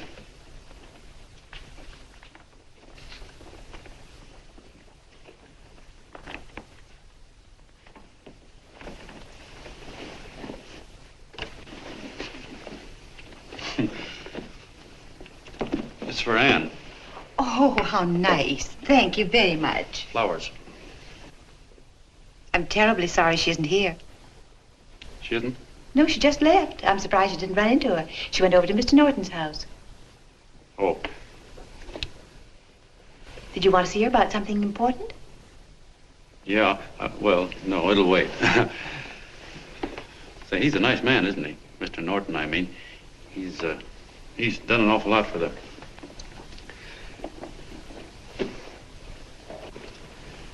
Well, say, my coat's pretty wet. I'm afraid I might have wet the couch a little.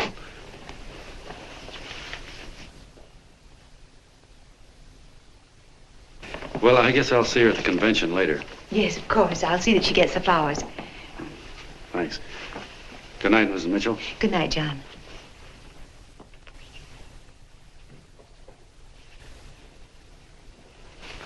Say, Miss Mitchell, I'm kind of glad Anne isn't here. You see, I came over here hoping to see her alone, and kind of hoping I wouldn't, too, you know what I mean? There was something I wanted to talk to her about. But, well, it'll wait, I guess. Good night. Good night, John. Say, look, Mrs. Mitchell, have you ever been married? Oh, I'm sure you have. Gosh, that's pretty silly. I guess you must think I'm kind of batty. Well, I guess I'd better be going at that. John, my husband said, I love you. Will you marry me? You did? What happened? I married him. Well, yeah, that's what I mean, see? It was easy as all that, huh? Uh-huh. Yeah, but look, Mrs. Mitchell, you know, I love Anne, and it's going to be awfully hard for me to say it because, well, you know, she's so wonderful. And, well, the best I ever was a Bush League pitcher. And, you know, I think she's in love with another man, the one she made up. You know, the real John Doe. Well, that's pretty tough competition. I bet you he'd know how to say it all right. With me, I get up to it and around it and in back of it, but I never get right to it. You know what I mean? So the only chance I've got is, well, if somebody could kind of give her a warning, sort of prepare her for the shock. You mean you'd like me to do it? Hmm? Well, I was thinking that, yeah, you know, sort of break the ice. Of course I will, John. Gee, thank you, Mrs. Mitchell. Hey, you're okay.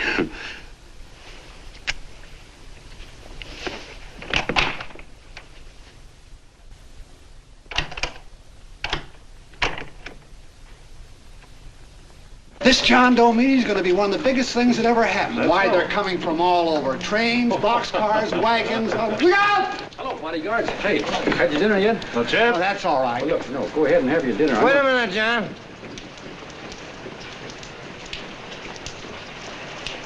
Hello, Mr. Connell. How are you, John? John, I want to have a little talk with you.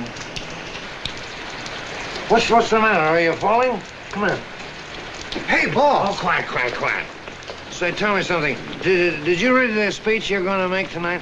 No, I never read the speeches before I make them. I get more of a kick out of it that way. Uh-huh. It's just exactly what I thought. Beanie, go on down to the office, tell Pop to give you the speech. There's a copy on my desk. Gee whiz, boss, you know Mr. Norton told me not to leave him, not even for a minute. Go on. We'll be at Jim's bar up the street.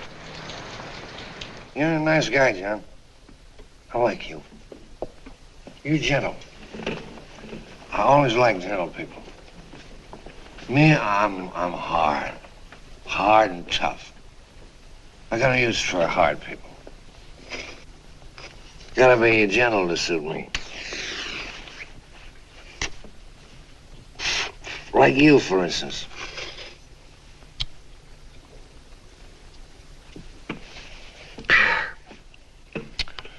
Yep, I'm hard. But you want to know something? I've got a weakness. Never guess that, would you? Well, I have. Want to know what it is? Star-Spangled Banner. Screw you, huh? Well, maybe it is, but play the Star-Spangled Banner. I'm a sucker for it. Always gets me right here. Know what I mean? Yeah, it gets me right back here. Oh, back there, huh?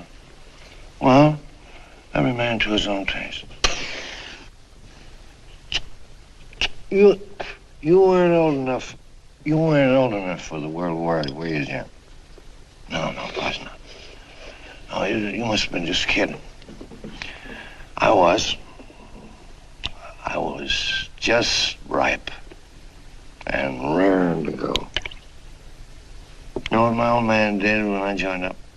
He joined up, too. Got to be a sergeant. And here's a kick for you. We were in the same outfit. Funny, huh? Hmm?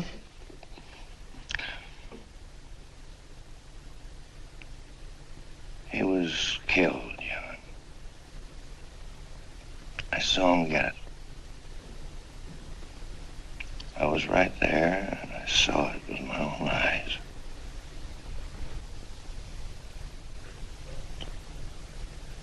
Me, I came out without a scratch. That is, excepting my ulcers.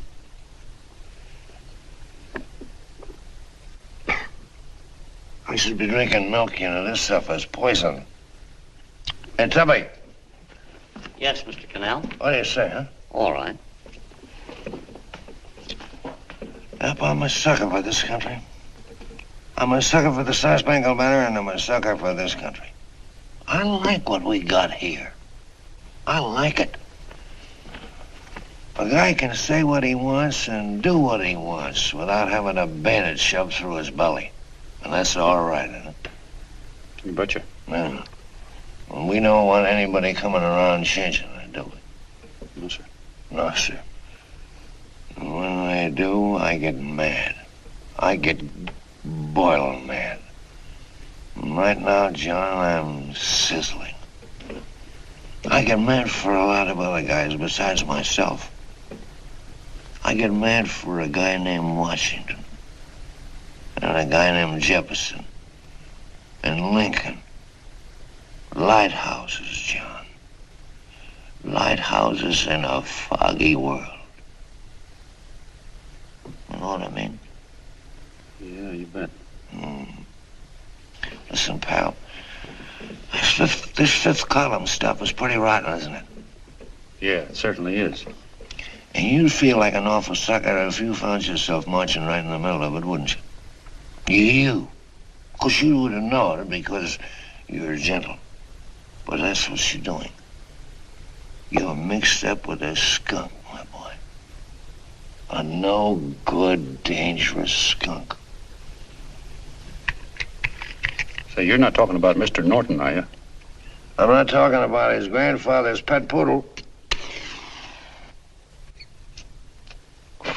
You must be wrong, Mr. Connell. Because he's been marvelous about the John Doe clubs. Yeah? Say, you're sold on this John Doe idea, aren't you? Sure. Sure. I don't blame you. So am I. It's a beautiful miracle. A miracle that can only happen right here in the good old USA. And I think it's terrific. What do you think of that? Me, hard-boiled Connell, and I think it's plenty terrific. All right. Now, supposing a certain unmentionable worm whose initials are DB was trying to use that to shove his way into the White House so he could put the screws on, so he could turn out the lights in those lighthouses. What would you say about that, huh? Nobody's going to do that, Mr. Connell. They can't use the John Doe clubs for politics. That's the main idea. Is that so? Then what's a big political boss like Hammett doing in town? And a labor leader like Bennett? And a lot of other big shots are up at DB's house right now. Wolves, John. Wolves. Waiting to cut up the John Does. Wait till you get a gander at the speech you're going to make tonight. You're all wet. Miss Mitchell writes those speeches. Nobody can make her write that kind of stuff. They can't, huh? Who do you think writes them? My Aunt Emma? I know she writes them. And gets a big bonus for doing them, too. A mink coat and a diamond bracelet. Don't write them.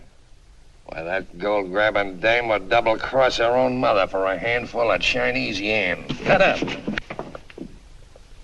If you weren't drunk, I'd... Hey, boss. Here's the speech, boss. Hey. Go on and read it, John, and then start sucking. Hey, wait a minute, Mr. Doe. Tubby? Yes, sir. Better bring me a glass of milk. I'm smoking too much.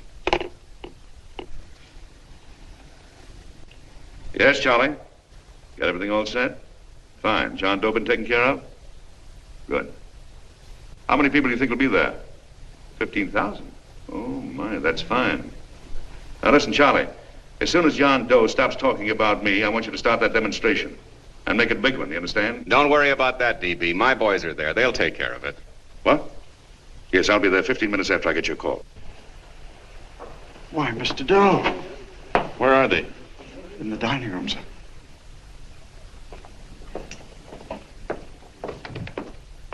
Now, gentlemen, I think we're about ready to throw that great big bombshell. Yeah, well, it's about time. Even a conservative estimate shows that we can count on anywhere between 10 and 20 million John Doe votes. Now, add to that the labor vote that Mr. Bennett will throw in, and the votes controlled by Mr. Hammett and the rest of you gentlemen in your own territories, and nothing can stop us. As I said before, I'm with you, providing you can guarantee the John Doe vote. Don't worry about that. You can count on me on one condition. Little Bennett's got to be taken care of. Didn't I tell you that everybody in this room would be taken care of? My agreement with you gentlemen stands. I'm with you, DB, but I still think it's a very daring thing we're attempting. These are daring times, Mr. Barrington. We're coming to a new order of things. There's too much talk been going on in this country. Too many concessions have been made. What the American people need is an iron hand. You're right. That's true. You're quite right, D.B. Discipline. And now, may I offer a little toast to Miss Ann Mitchell, the brilliant and beautiful lady who is responsible for all this. Miss Mitchell. Mr. Norton, I'd like to talk to you alone for a minute. Oh, Miss Mitchell has something to say to us. That's fine.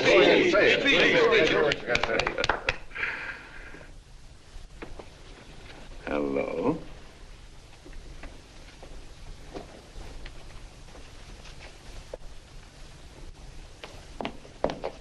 John, I'm so glad to see you. I was terribly worried. Did you write this? Yes, I did, John, but I had no idea what was going on. You didn't? No. That's a swell bracelet you're wearing. John, why aren't you at the convention?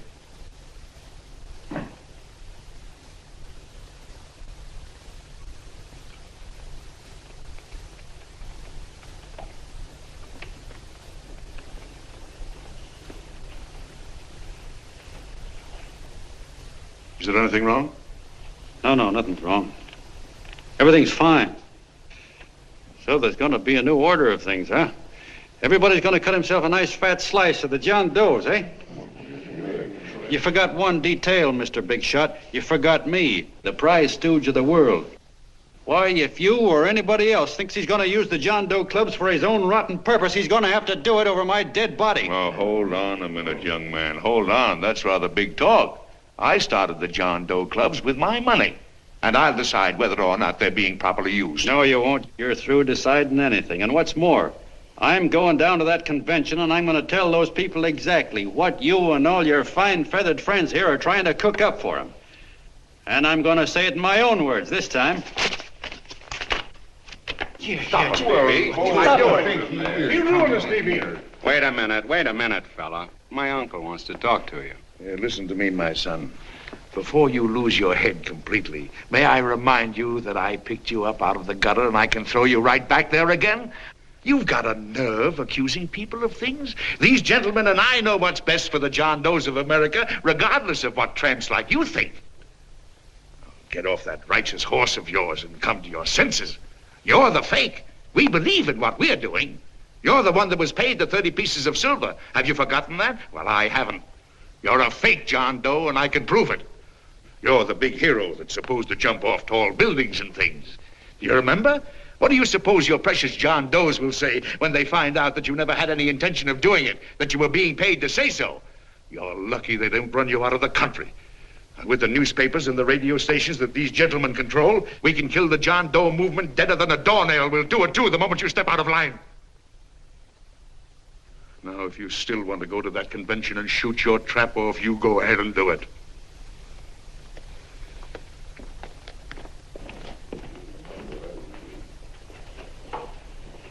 You mean to tell me you try to kill the John Doe movement if you can't use it to get what you want? You bet your bottom dollar we would.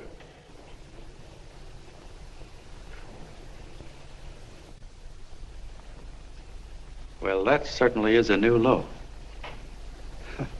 I guess I've seen everything now. You sit there back of your big cigars and think of deliberately killing an idea that's made millions of people a little bit happier. An idea that's brought thousands of them here from all over the country, by bus and by freight and jalopies and on foot, so they could pass on to each other their own simple little experiences. Why, look, I'm just a mug and I know it, but I'm beginning to understand a lot of things. Why, your type's as old as history. If you can't lay your dirty fingers on a decent idea and twist it and squeeze it and stuff it into your own pocket, you slap it down. Like dogs, if you can't eat something, you bury it. Why, this is the one worthwhile thing that's come along. People are finally finding out that the guy next door isn't a bad egg. That's simple, isn't it? And yet a thing like that's got a chance of spreading till it touches every last doggone human being in the world, and you talk about killing it. Why, when this fire dies down, what's going to be left? More misery, more hunger, and more hate. And what's to prevent that from starting all over again? Nobody knows the answer to that one, and certainly not you with those slimy, bollocksed up theories you got. The John Doe idea may be the answer, though. It may be the one thing capable of saving this cockeyed world. Yet you sit back there on your fat hulks and tell me you'll kill it if you can't use it. Well, you go ahead and try. You couldn't do it in a million years with all your radio stations and all your power. Because it's bigger than whether I'm a fake. It's bigger than your ambitions, and it's bigger than all the bracelets and fur coats in the world. You bet it is, John. And that's exactly what I'm going down there to tell those people. Wait a minute, you ungrateful rat. My uncle's been too good. He's getting away. Give me the bullet. John! I've always told you, D.B., you're playing with dynamite. Which way? All right, now, girl, get away. Before he gets through tonight, he'll ruin us all. I'll stop him cold. Don't worry, I've been ready for this. John! Oh, John, please listen to me.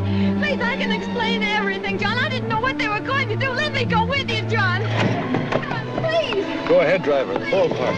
Explain it to you, John. Please let me go with you. Please. John! Mr. Martin wants to see you. Listen to me, Mayor Lovett. You do as I say. I want them both arrested. You tell the police department to pick up Connell. I've got the girl here. I've got the bullet. I don't care what you charge him with. If you're worried, let him go in the morning, but keep him in jail overnight. Hello, Bulletin. Put that wire on.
Quiet, please.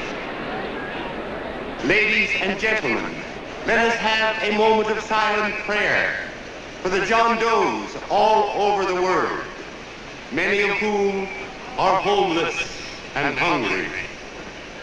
Rise, please. Everybody rise.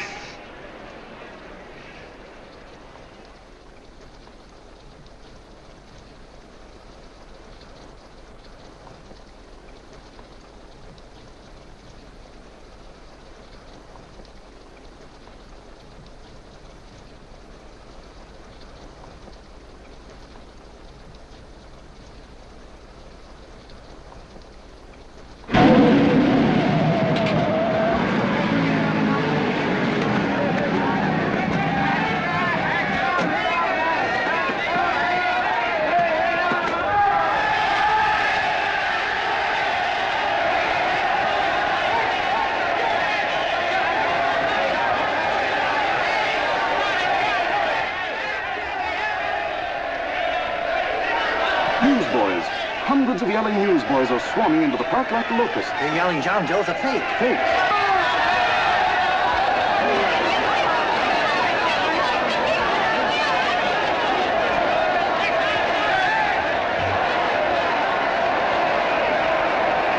Federal investigation urged by Chamber of Commerce. How could he be a fake? It must be some kind of a gag. A what? A gag. A gag.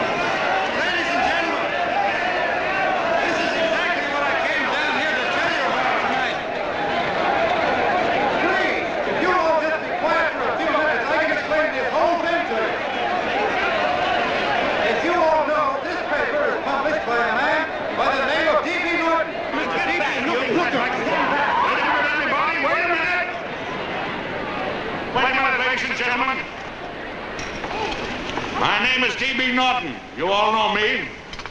I accuse this man of being a faker. We've been taken for a lot of suckers, and I'm the biggest of the lot. I spent a fortune backing this man in what I believe to be a sincere and worthy cause, just as you all did. And now I find out it's nothing but a cheap racket cooked up by him and two of my employees for the sole purpose of collecting dues from John Does all over the country. That's a lie. It's not a lie. Nickels and dimes to stuff into their own pockets. You can read all about it in the newspapers there. That's a lie. Listen, Get ladies and gentlemen, go don't of me. believe what... This man had no intention of jumping off the top of a building. He was paid to say so. Do you deny that? That's got nothing to do with it.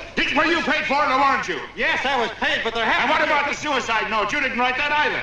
What difference Did you write it or didn't you? No, I didn't write it. Now, you bet your life you didn't. You look in your papers, ladies and gentlemen, and you'll find Miss Mitchell's signed confession that she was the one who wrote it. Listen, folks, it's a fact that I didn't write the letter. There, you see, he admits it. You're a fake John Doe. For what you have done to all these good people, they ought to run you out of the country. And I hope they do it.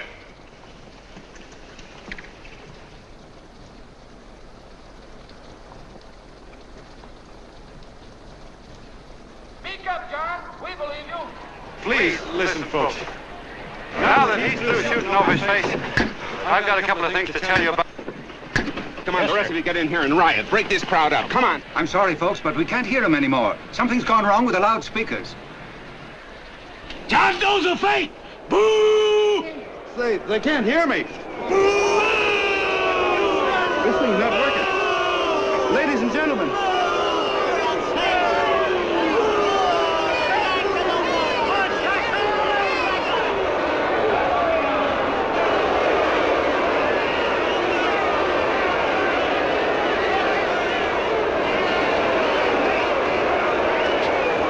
This thing's bigger than whether I'm a fake.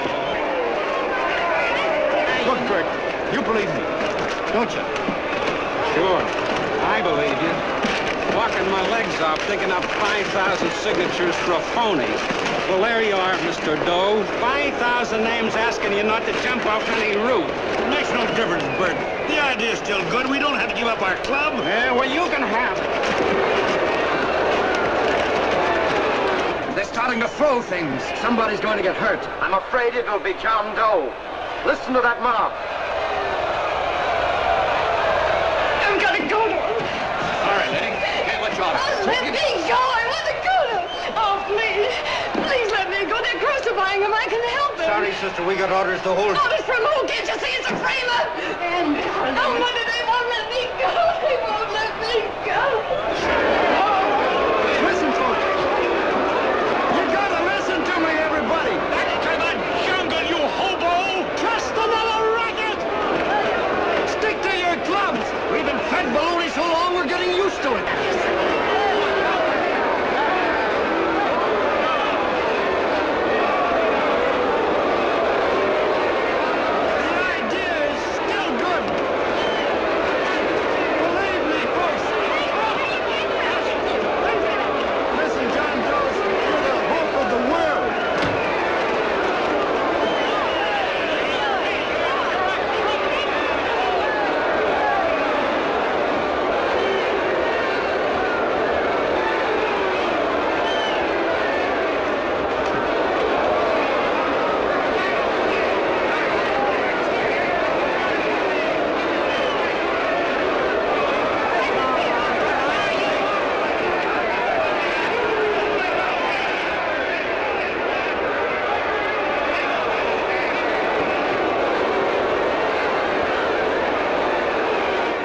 Managed to get him out of the park.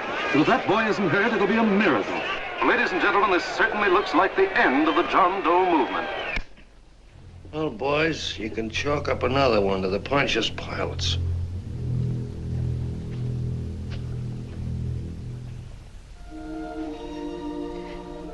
I should have been there.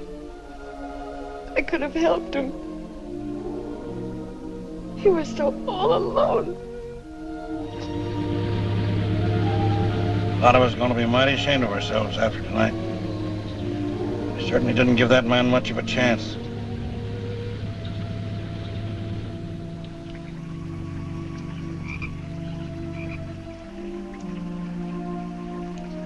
Have some more coffee, Long John?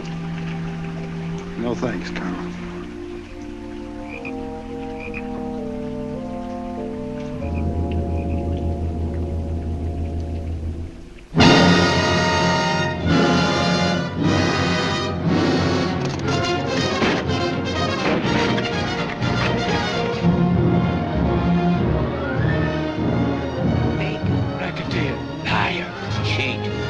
faster. Why don't you jump? Christmas Eve at midnight.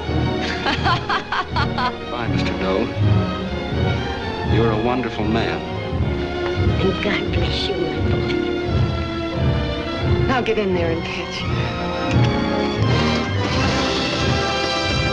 You're a fake John Doe, and I can prove it. You're the big hero who's supposed to jump off tall buildings and things. Do you remember? What do you suppose your precious John Does will say when they find out that you never had any intention of doing it, that you were being paid to say so? Christmas Eve at midnight.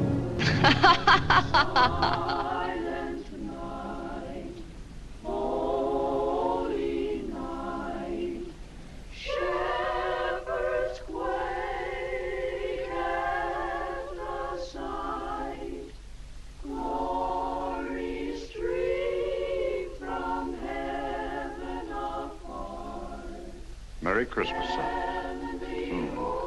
Merry Christmas.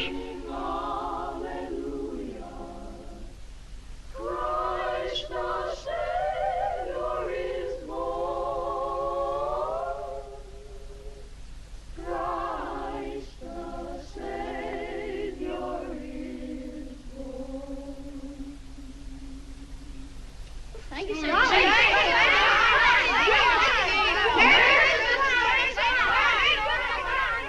Who? John Doe. Is that screwball still around? Dame's been calling all day. Sure, I know. Yeah, at midnight, huh? Okay, lady. We'll have the place surrounded with nets. They're laughing at me.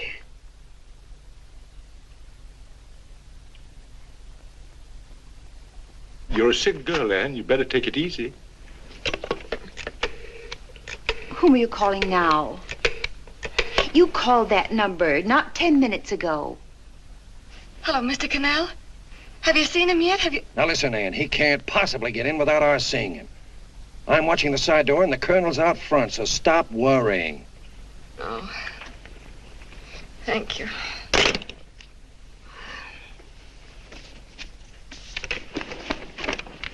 What, Ann?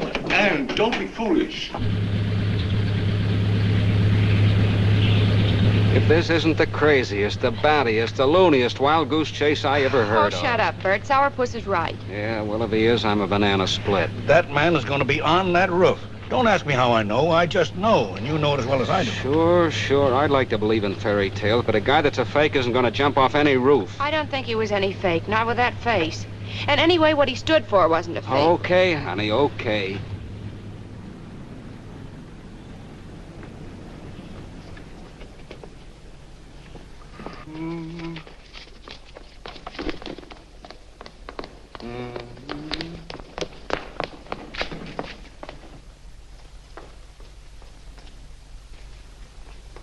Elevators ain't running.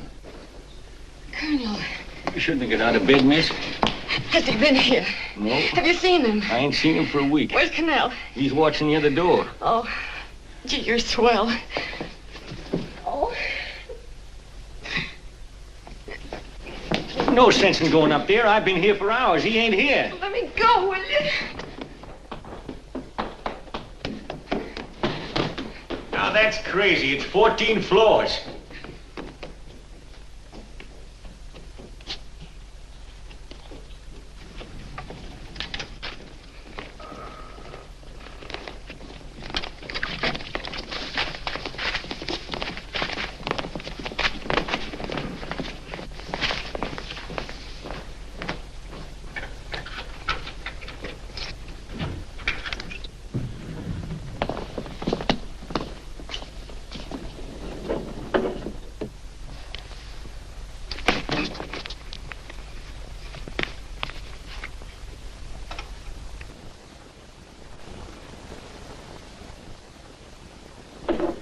As far as the elevator goes, we gotta walk up to the tower.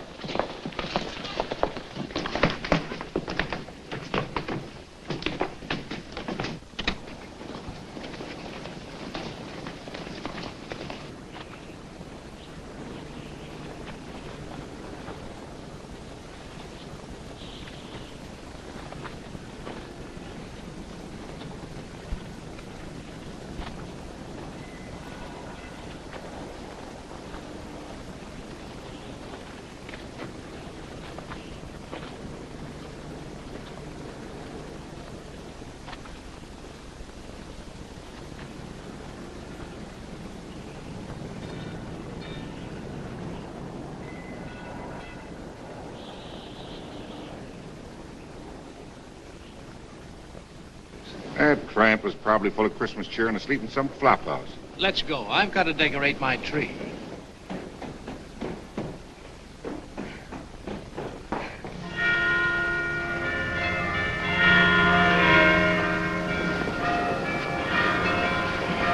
Well, I give up.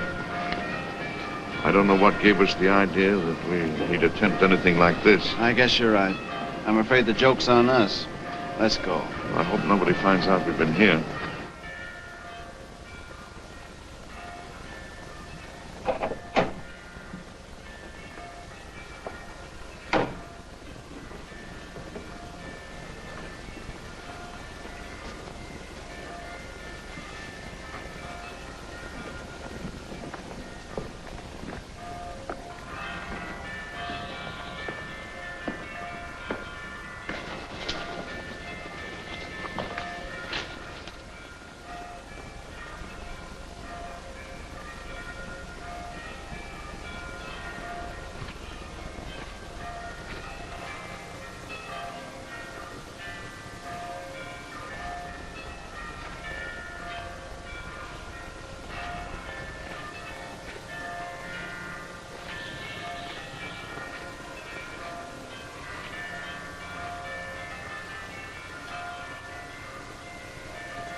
I wouldn't do that if I were you, John.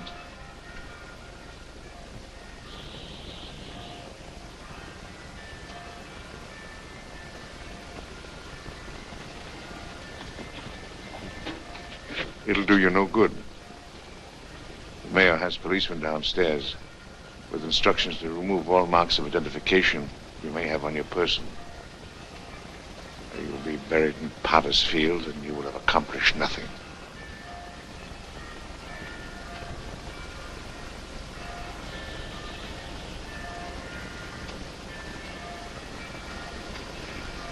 I've taken care of that. I've already mailed a copy of this letter to Mr. Connell. John, why don't you forget this foolishness? Stop right where you are, Mr. Norton, if you don't want to go overboard with me.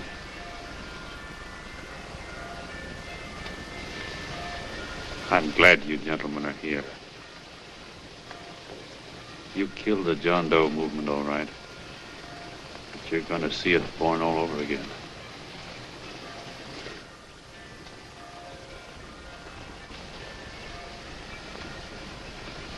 Now take a good look, Mr. Norton.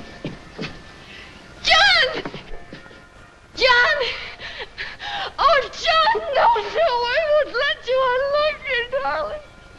Oh, please. Please don't give up. We'll start all over again. Just you and I. It isn't too late. The John Doe movement isn't dead yet. You see, John, it isn't dead or they wouldn't be here.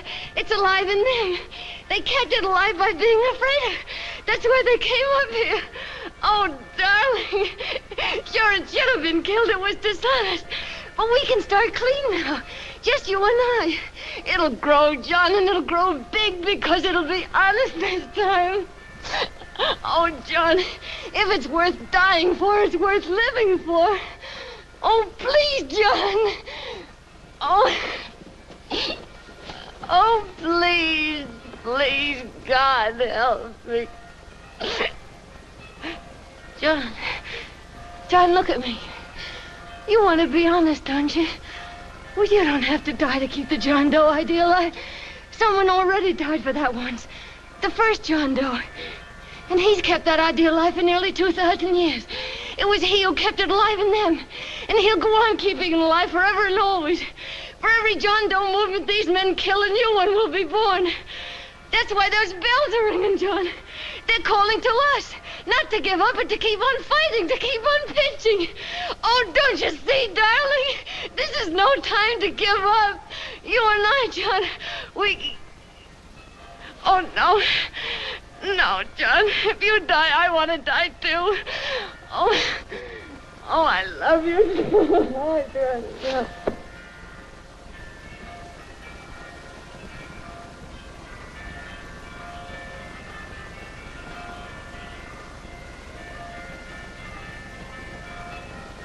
Mr. Doe, you don't have to.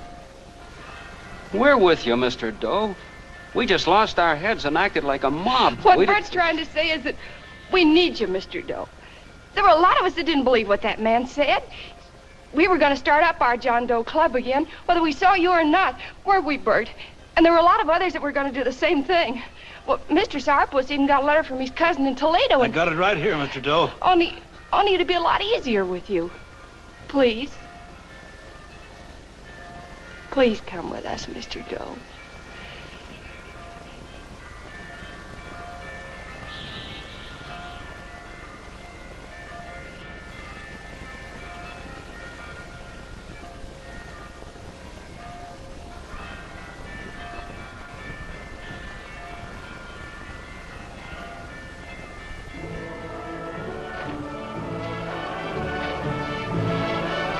Long John. Mr. Doe. Here, we'll help you with her. She'll be all right. Mr. Doe, take her right down to the car. And right up. We got a car right down to where it is. They are, Norton, the people. Try and lick that.